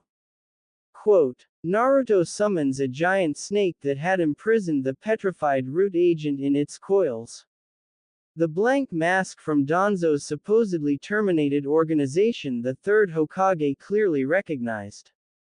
He'd hoped his old friend would not go behind his back, but he knew that the old warhawk was stuck in his ways. Still trying to get Naruto to become an emotionless weapon for Konoha. I see. That shinobi is from a disbanded group created by Danzo to protect Konoha from the shadows. However, the more death counts for the success of their missions made me decide that the root program could not protect Konoha or the will of fire but put more gas on the flames of hatred by creating more enemies and decreasing our numbers. Here's an explain to them. Why can't that old buzzard just leave things well enough alone? Anko sighed at this. Don't worry, since you only petrified the root agent, we now have a living witness that can be unpetrified with the help of our returned healer and her apprentice. The third Hokage has them turn to the door as two women enter the office. Anko is shocked to see the famed slug sage returned with Shizune and Taunton there as well. Naruto and Yakumo did not understand. Which is why the last member of the Kurama clan spoke up. Excuse me, but who are you two? I am Tsunade Senju. This is my apprentice Shizune and our pig friend is Taunton. We are the best medical nin in Konoha and the entire elemental nations. I can have Shizune work with you, Yakumo-chan. And as the last member of the Senju clan and the head of it, I agree with Naruto Uzumaki in taking custody of Eris if the Kurama clan until she is of age to pick her man she wishes to be with. Tsunade puts in her 2 cents for Yakumo to have Naruto and Anko take care of her. After having Sarutobi-sensei explain to her when she arrived on what has happened to her godson, she was lied about being dead by her perverted team member who still hadn't returned from his spy network. Ichiki hisses when Tsunade gets too close to Naruto. Be at ease, snake summon. I merely want to get to know my godson who Jiraiya lied to me by saying he had died when he was a baby. I mean to make it up to him by healing his vocal cords so he can speak normally as well as keep using his snake language that makes him special for your summons. I also want to get to know him better and maybe even be accepted as part of his precious people, with Shizune and Taunton also joining. Will you give me the chance, Naruto? She asks solemnly. Naruto is still as a statue when she asks that question. Having to swallow all that she said to know that she truly cares for him but was tricked by the stupid toads and his so-called godfather. The answer came when he surprisingly hugs Tsunade. His head underneath her big healthy bosom as he nods fervently while letting his tears stain his headband, blindfold and Tsunade's kimono. Tsunade hugs back, letting her love envelop the godson she was forced to abandon unknowingly. But now things would be different, for the son of her cousin Kushina. Hey now, where's my hug, fiancé? You still have to get this hickey off me to mark me properly as part of your family, Naruto-kun. Anko jealously staring at Naruto hugging Lady Tsunade. Hold on. What do you mean fiancé? Sensei, did you neglect to tell me my godson is engaged? Tsunade stares grimly at Sarutobi who hid his face under his hat. Naruto hisses to ease the situation with Ichiki giggling at the drama present. Naruto-kun will explain it to you, Granny. But first he wishes to have a successful operation to speak clearly about the Uzumaki and Namikaze clans' restoration. After that he plans to use the sacred royal venom jutsu to remove Orochimaru's curse mark on Anko-chan. Tsunade is irked by her godson's nickname of her, but she wants to hear him speak again.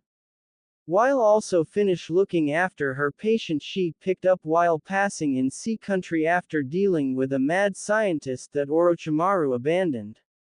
Ichiki however wishes to say something before they all leave the Hokage's office. Ichiki slithers to the floor as she uses her tail to summon a gift Kendra-sama and the snake summons helped create for their prodigy. Naruto-kun, Kendra-sama and the snake summons have one more thing to give you. This was fashioned from the queen's outgrown fangs in chakra metal, with the sheath made from the wood of a kodama N spirit tree snake tree. This will now serve as your sign as the heir to the snake summons. Soon you'll become the king of snakes, but after you pass the sage trials and have completed your training. His name is the Orochi Kodama, the great snake hidden in the trees. He will be your tool and protector while Anko shall earn the Kusanagi after she surpasses Orochimaru. Naruto fingers his new katana from Kendra and the snake summons. It looks like a regular katana with a green wrapped handle, but the round guard is a coiled silver snake with topaz eyes and its head touching the base of the sword on both sides. The sheath having been polished green by basilisk venom. Thank you for the gift, Ichiki-chan. Tell Kendra-chan I love the gift you and the summons made for me. But how is she doing? Is Manda still trying to show he is a worthy mate for her? Or is he still competing with Garaga to show who is the best great snake to slither by the queen of all serpent kind? Naruto hisses privately to Ichiki. Ichiki giggles before answering. Unfortunately, Manda is still trying to prove that he is top snake next to the white snake sage and Kendra-sama. It's quite entertaining to watch Kendra-sama egging Garaga to try to accept you Naruto-kun and Anko-chan, to show not all humans are bad and betray us like his previous summon did. While also brushing Manda off by having Garaga fight Manda in a stalemate as she referees the two. Naruto laughed at this before dismissing his prankster snake friend while having Tsunade lead him to the hospital wing, where Shizune already had taken Yakumo there to take care of her along with Shizune's and Tsunade's other patient, Isaribi. Isaribi talked with Yakumo as Shizune got her settled in and the two became friends. Yakumo discussed her lover for genjutsu and art while Isaribi, with her black eyes and violet hair showing more life after having been taken in by the slug sage and her apprentice, shared her love for swimming and water jutsus. Anko was eyeing the new girl and smiled as an idea popped in her head. When Naruto walked by, Isaribi stopped talking with Yakumo to stare at Naruto's mysterious hidden face. Anko surprised Naruto by taking his blindfold off to show the girls his eyes. Naruto quickly puts on his protective lenses so now his eyes appear to be green while being safe for everyone to look at him. Tsunade was startled at seeing eyes like her slithering ex-teammate, but these held more warmth and power that Orochimaru never held in his. Yakumo was surprised to see what Naruto's eyes looked like, although wondering why they are not gold like the ones she painted. Isaribi was in awe at the beautiful green eyes that seemed to sparkle to her that she couldn't help but whisper in admiration. Pretty. Naruto was surprised that another girl liked his eyes and blushed. He hid his face while having his right hand try to grab his blindfold from Anko's high reach. Why are his eyes like that? Aren't they a different color? Asked Yakumo. Oh, my cute student has been gifted with special eyes from a queen snake that the snake summons revere. They are so powerful that they can kill a man on sight if they look directly into them. However, Naruto was given special snake eye lenses that help him when he doesn't want to use his powers. The lenses are the color of his former blue eyes, which combined with the shining yellow makes the pretty green that you did just see. Anko explains. Then why does he wear a blindfold? Asked Isaribi. He's very shy and doesn't want to be labeled a bigger freak more than he already is. Quote, Isaribi understands and decides to show Naruto her other form. She taps on his shoulder before she shyly shows the results of her experiments, which gives her green fish-like scales around her body, and her hair replaced by a webbed frill crest adorned her head. Naruto is speechless at seeing this girl being different like he, Anko, and Yakumo. I understand what it's like to be different, but I am coming to terms that now it is a part of me. With Tsunade-sama's help and Shizune Senpai, I will soon be able to change at will without feeling so much pain. What do you think? She asks Naruto, who is quiet before answering with a hiss. Isaribi is confused until Anko butts in. It means he thinks you look great, fish sticks. Hey, since you're looking to practice and master your water style and your created bloodline, do you wish to join Team 9 with me, Oni Pastel, and Mr. Snake King? It will make us a full team and you get to spend more time with your new friends, your awesome strong sensei, and my hubby. Anko goaded while Naruto was rolling his snake eyes. Yakumo blushed as she thought of getting closer to Naruto. Tsunade smiled at knowing what Anko was thinking of doing. Which would work, with her being able to keep an eye on her godson while also making sure Anko does not go crazy with her harem scheme. Shizune was happy for these misfits in finding each other and will work together to become stronger for one another. Scene change. Somewhere in Rice Country, a mole-faced man with a kabuki outfit and having a long white mane of hair was peeking into a bathhouse for his Ika research. Taking a short break from his spy network after learning that Orochimaru and the Akatsuki were soon making their move once the Chunin exams start in Konoha in the future. Yep, this was the infamous Toad Sage Jiraiya. He was interrupted from his snooping when a puff of smoke blocked his view and Fugasaku, the elder toad of MT Myoboku, stood atop his head. The short toad with hair slapped Jiraiya down to the ground, startling the men and women in the bathhouse. Jiraiya quickly hid himself in a makeshift bush before speaking to his contracted summon. Fuga-sensei, what are you doing here? I was almost at the best part of my research. Jiraiya spoke with a hint of anger at not seeing the goodies. Save your smut writing for later, Jiraiya boy. Something's happened at MT Myoboku. Garotora hasn't been seen on years and we still haven't found a trace of him. Also, the prophecy has changed.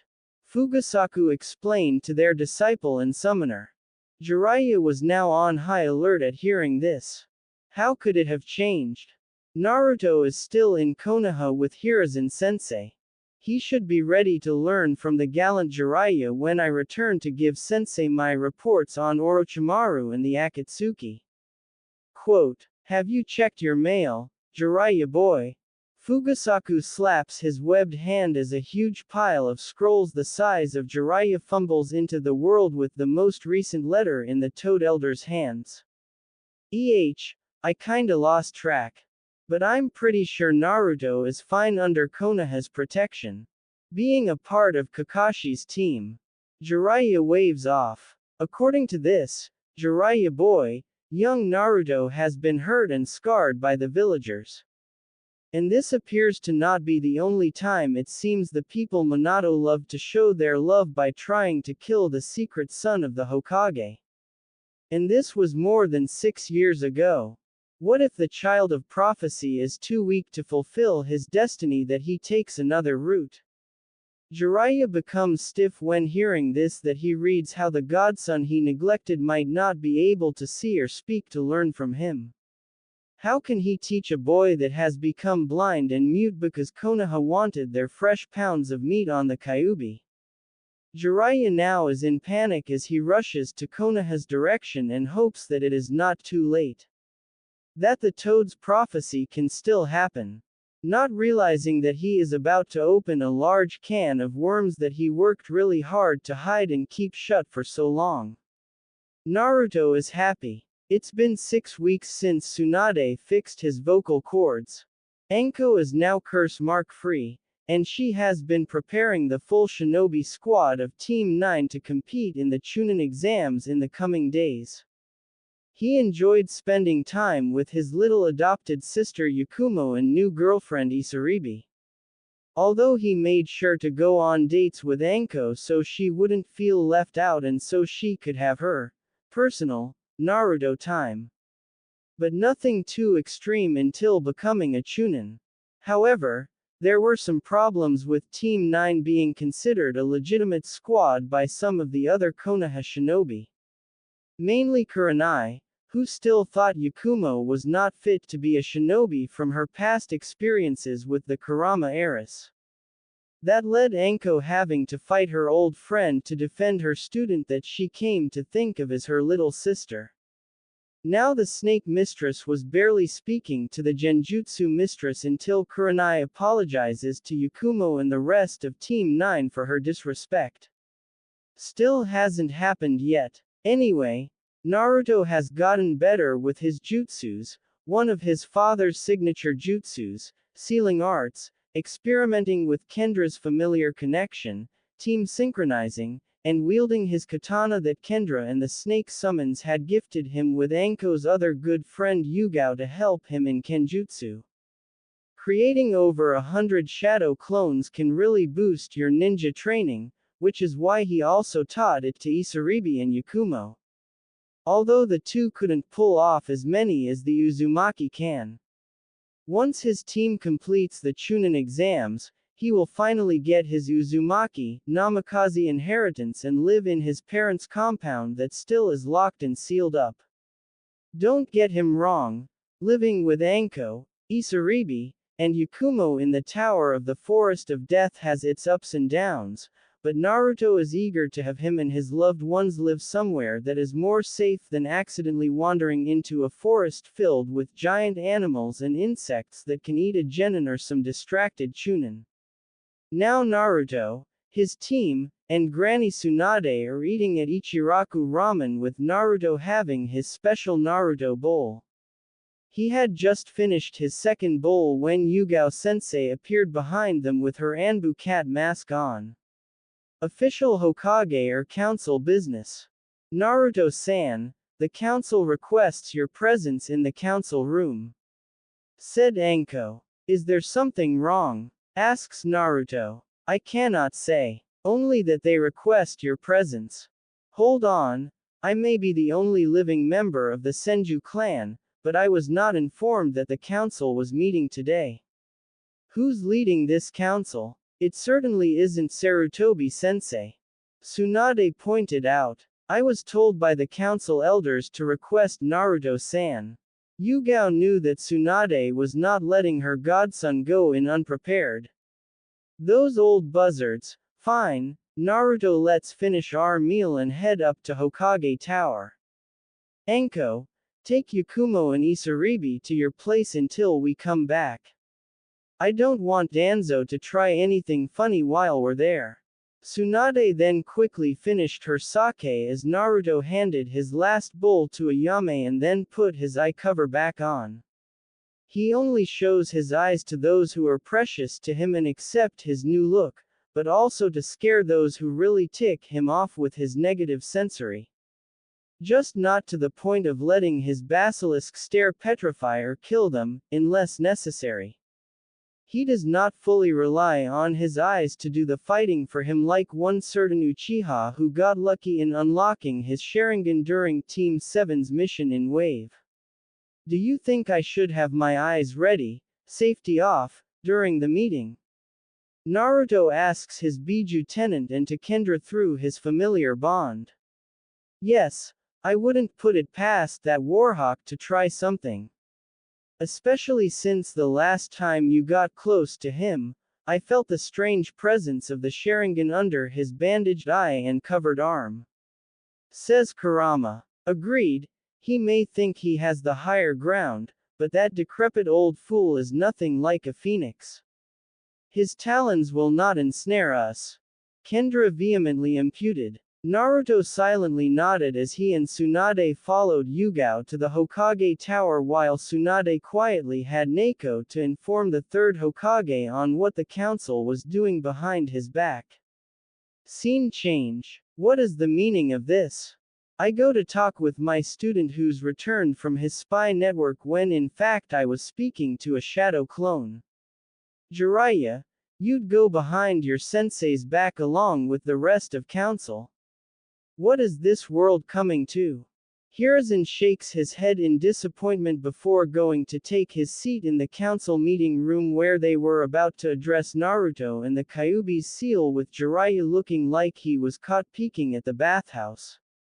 Hokage-sama, we have been informed that the Jinchuriki may not have his seal properly on.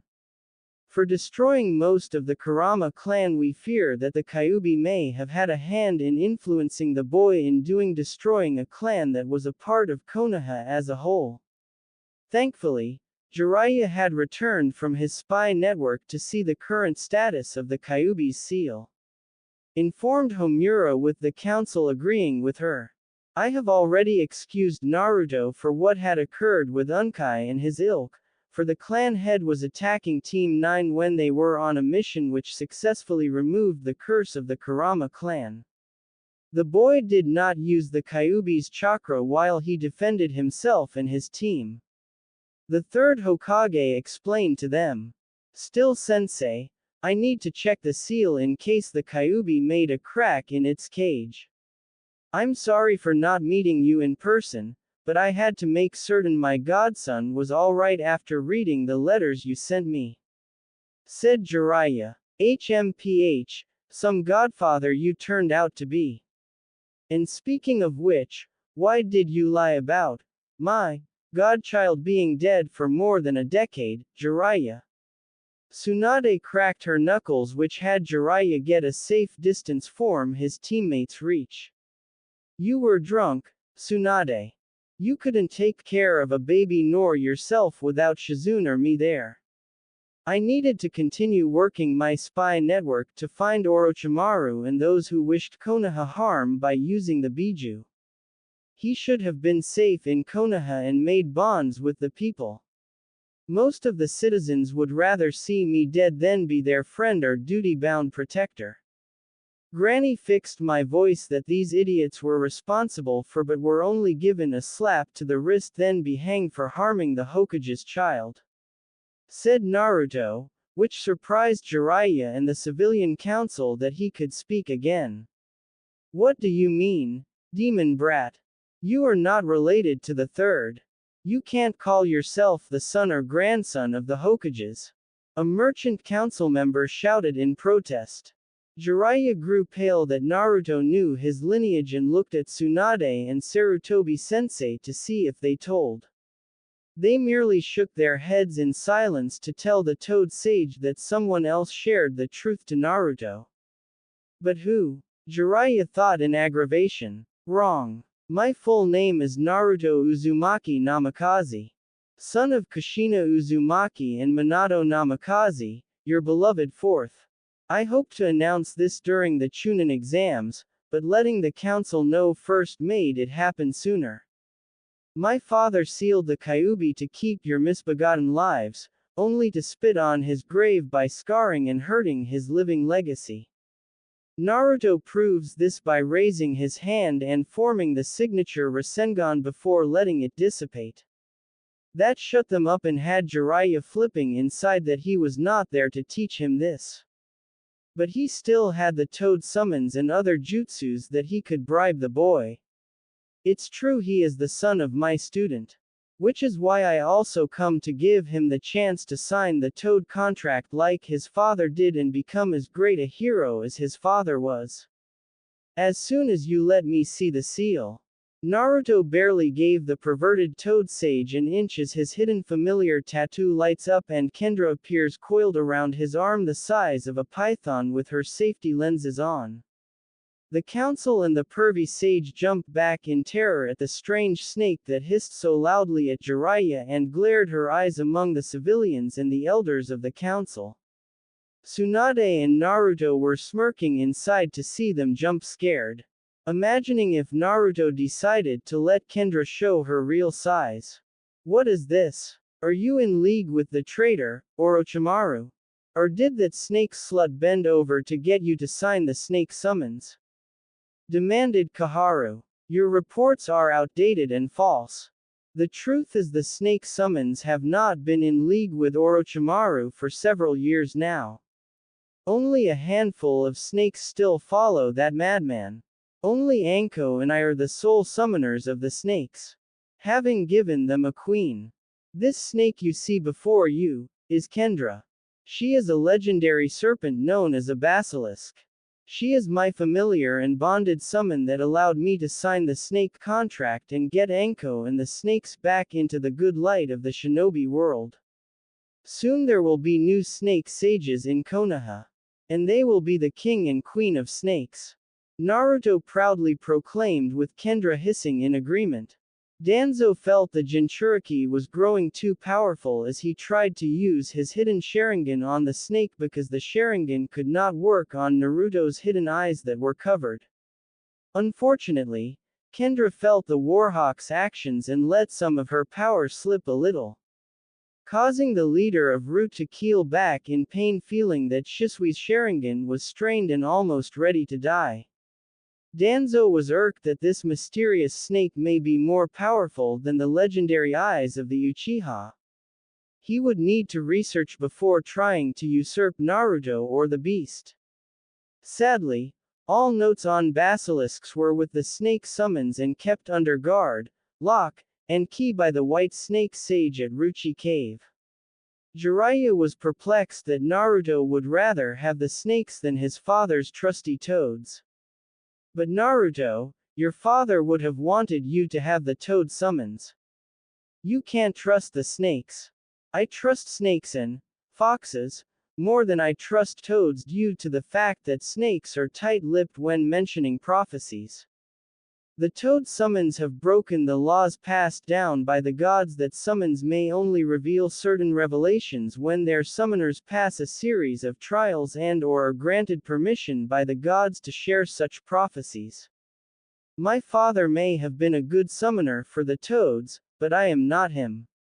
Still, I will honor my parents by mastering and improving their techniques and bring back the Uzumaki and Namikaze clans. The Kyuubi and I are aligned in our goals for the future, and they do not pertain in destroying the Leaf Village unless provoked, replied Naruto, which scared Jiraiya and the council that the Kyuubi has tainted the child already. Lock him up and throw away the key. We can't let the demon escape and try to kill us again, shouted a council member. Other civilians and shinobi of the council hollered their own suggestions on what should be done with Naruto until the Hokage released his killer intent to shut them up. Silence. The Yamanaka clan head and I have met the Biju within Naruto and have conversed with it. The Biju was released from Kushina by a masked shinobi that held a unique Sharingan reminiscent of Madara's. It was not in control of the suffering and destruction it wrought all those years ago. Hiruzen filled in. Silence settled the council room as they digested on this new bit of information. Are you certain of this, Hokage-sama? Asked Danzo. The mind cannot lie to a Yamanaka, Danzo. We saw what through the memories of the Biju and Naruto by their permission, and it was the truth. Some rogue shinobi is out there with a Sharingan that is as strong as Madara Uchiha's that was not a part of the Uchiha clan that was massacred, spoke Inoichi. Then what do we do when this perpetrator comes to reclaim his weapon? Asked the advisor Homura. Train and prepare, my old teammate. Naruto and Team 9 will partake in the Chunin exams to show their strength and resilience for future endeavors. Once Naruto proves that he is of Chunin rank material, he and Anko will complete the trials of the snake summons to become full-fledged sages that will increase Konoha's power. Naruto will also claim his inheritance and family compound to bring back the Uzumaki and Namikaze clans once he's proven to be Chunin. Our enemies will not be so insistent to go to war with us when the living legacy of the Red Death and the Yellow Flash will surpass them both.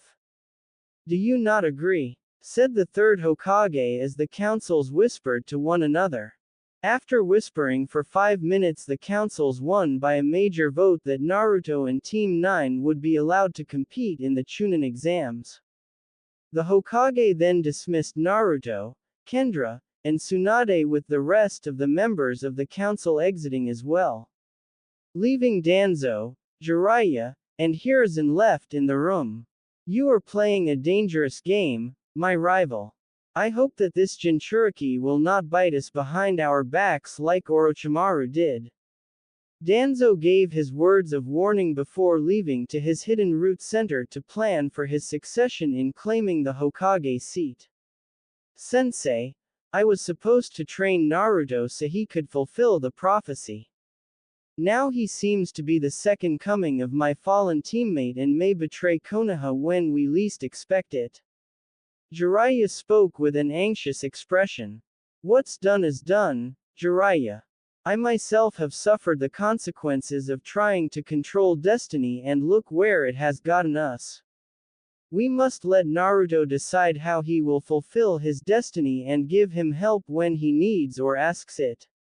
I'm just glad I could regain his trust in me and the will of fire. I've seen that he will change Konoha and the elemental nations for the better, even though I may not live to see it. My age is finally catching up with me. Hiruzen said solemnly. Sensei, Jiraiya hated to see the third Hokage like this. He reverse summoned himself to Mt. Myoboku to discuss with the Toads what can be done to get Naruto back on their side while preparing for Orochimaru's attack on Konoha. Scene change. Well, I'm glad that's over. Do you want to come to my place or rejoin your team at Anko's place? Asked Tsunade as they were out of Hokage Tower and walking along the road. Naruto had sent Kendra back to the Ruchi cave while he thought on his godmother's inquiry. Before Naruto could give an answer, he suddenly heard Gigi's grandson cry for help. Naruto met Konohamaru during his training with Team 9 and decided to help the future Hokage by showing him the Shadow Clone Jutsu. The energetic boy was wowed by Naruto's sword, eyes, and techniques that he took a shine to Naruto and calling him boss. Naruto felt that Konohamaru could fulfill the Hokage dream he gave up on and would be a great one. Naruto found Konohamaru being held by a Suna shinobi that came early for the Chunin exams. The male sand ninja was wearing black attire and face makeup while carrying a mummified object strapped to his back. He looked pissed about something Konohamaru did hand was pulling on the young Sarutobi's hairs while his teammate, sister tried to calm him down. I don't care, Tamari. This little punk needs to learn not to talk to me like that, said the one called Kankuro. But before the ninja could pummel the little squirt, Naruto appeared next to them with his katana out that was barely touching Kankuro's face. I apologize if my young disciple had offended you, Shinobi-san. You shouldn't have to use force on the Hokage's grandson who is still too young to compete in the Chunin exams. Save your strength, said Naruto. Kankuro was sweating like crazy before he dropped Konohamaru, who ran to Tsunade's and Naruto's side. Right. My bad. Kankuro quickly apologized as Naruto put his sword away. Wow. That was so cool, boss. You know how to make a cool ninja entrance with your blade and wearing that blindfold over your eyes, commented Konohamaru before getting a goose egg courtesy of Tsunade. It's all about manners and training your butt off, Konohamaru. But tell me, how did you get yourself tangled by that Suna ninja? Naruto asked. Konohamaru scratches his head before giving his sheepish reply. Well, I was running away from the pink-haired banshee after I commented how big her forehead looked, and then I didn't look where I was running into when I bumped into that makeup-wearing ninja. Quote, Tsunade and Kakuro's sister, Tamari, tried to hide their laughter at Kankuro, who was irked at that. It's not makeup. It's war paint, he cried dramatically. Then wouldn't have been better to use red or black for your face? I mean, if your skin was pale white, I even might have mistaken you for a mime or some sort of ninja clown that kills his opponents by screams or laughter, said Naruto, which causes the women to laugh out loud and put Kankuro under a depressing cloud. Where is he? Shouted the familiar voice of Sakura as she ran into their area. Konohamaru quickly hid behind Naruto while Naruto kept his protege out of sight from his former crush. Hello, Sakura. How have you been? I heard you and Team 7 were very lucky in saving Wave Country and standing up against the demon of the hidden mists. Commented Naruto. Oh, not bad. Sasuke-kun saved me from Zabuza's apprentice while Kakashi-sensei killed Zabuza. Now Sasuke has awakened his Sharingan and will become a powerful ninja in no time. By the way, who are you ninja? And why are you here? Asked Sakura, who was blindsided by them, which allowed Konohamaru to escape without her noticing. Making Naruto smile at his protege improving on his stealth skills. Don't you know? We are here to compete in the Chunin exams that's starting next week. Didn't your sensei tell you about this? Said Tamari. Don't be too harsh on her, Kunoichi-san. Sakura and the last loyal Uchiha have the infamous Kakashi Hatake as their sensei, who is known for being a big procrastinator in Konoha. I think he will inform them later today once he's done wandering the roads of life. My team will be competing in the Chunin exams as well. Can we forget the past transgressions and reintroduce ourselves? Said Naruto. You first, Blondie. You already know my brother Kankuro. And I want to know the name of my mysterious shinobi that wields a unique weapon just like my giant iron war fan before I share mine. Said Tamari. Of course. Naruto then surprises them by showing his eyes that have their protective lenses on. I'm Naruto Uzumaki. My teammates you'll meet later once the Chunin exams start.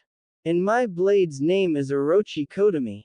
He was a gift from the snake summons that I am contracted with that do not consider Orochimaru as their summoner no more. Naruto introduces to them. And what about your eyes? Were you born that way or were they a gift from your summons? Asked Tamari. You first need to tell me your name, Kunoichi-san. And maybe the name of your fan if you have given it one. Teased Naruto. Sakura and Kankuro were blanching at Naruto's flirting while Tamari blushed in embarrassment before she recomposed herself and introduced herself.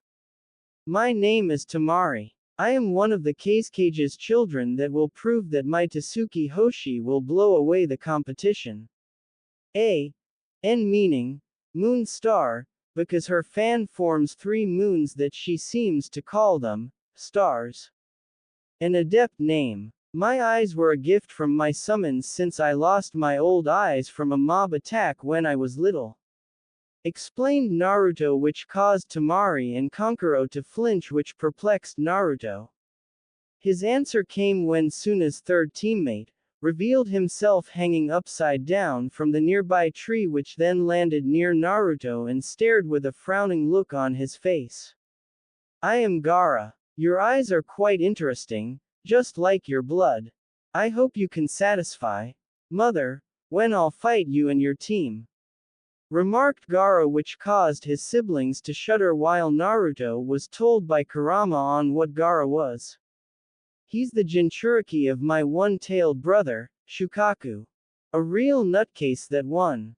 Watch yourself, Naruto. Warned Kurama. Naruto smiled at that. Then I hope, Mama 1 foot can handle, Big Bro 9 feet when we fight to see who is the strongest among us. His vague reply had Gaara surprised before calming down as he walked away with his group. Unfortunately, Sasuke was also listening on this and landed in front of Gaara to show his Uchiha might. And I'm Sasuke Uchiha, and I will be the strongest fighter in the Chunin exams, so you'd be better fighting against me than the loser.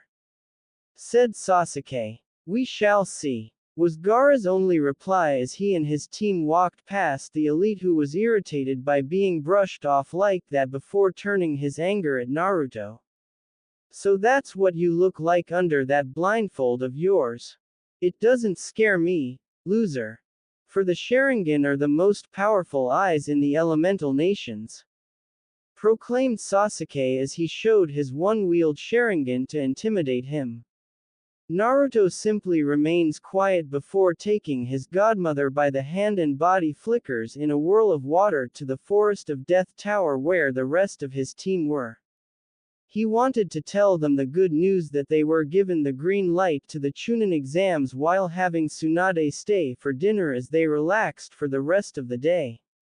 Not knowing that Jiraiya was planning on doing something drastic to get Naruto to stick to his way of thinking using memory suppression seals and making shady deals with Danzo so Konoha can remain standing in their minds.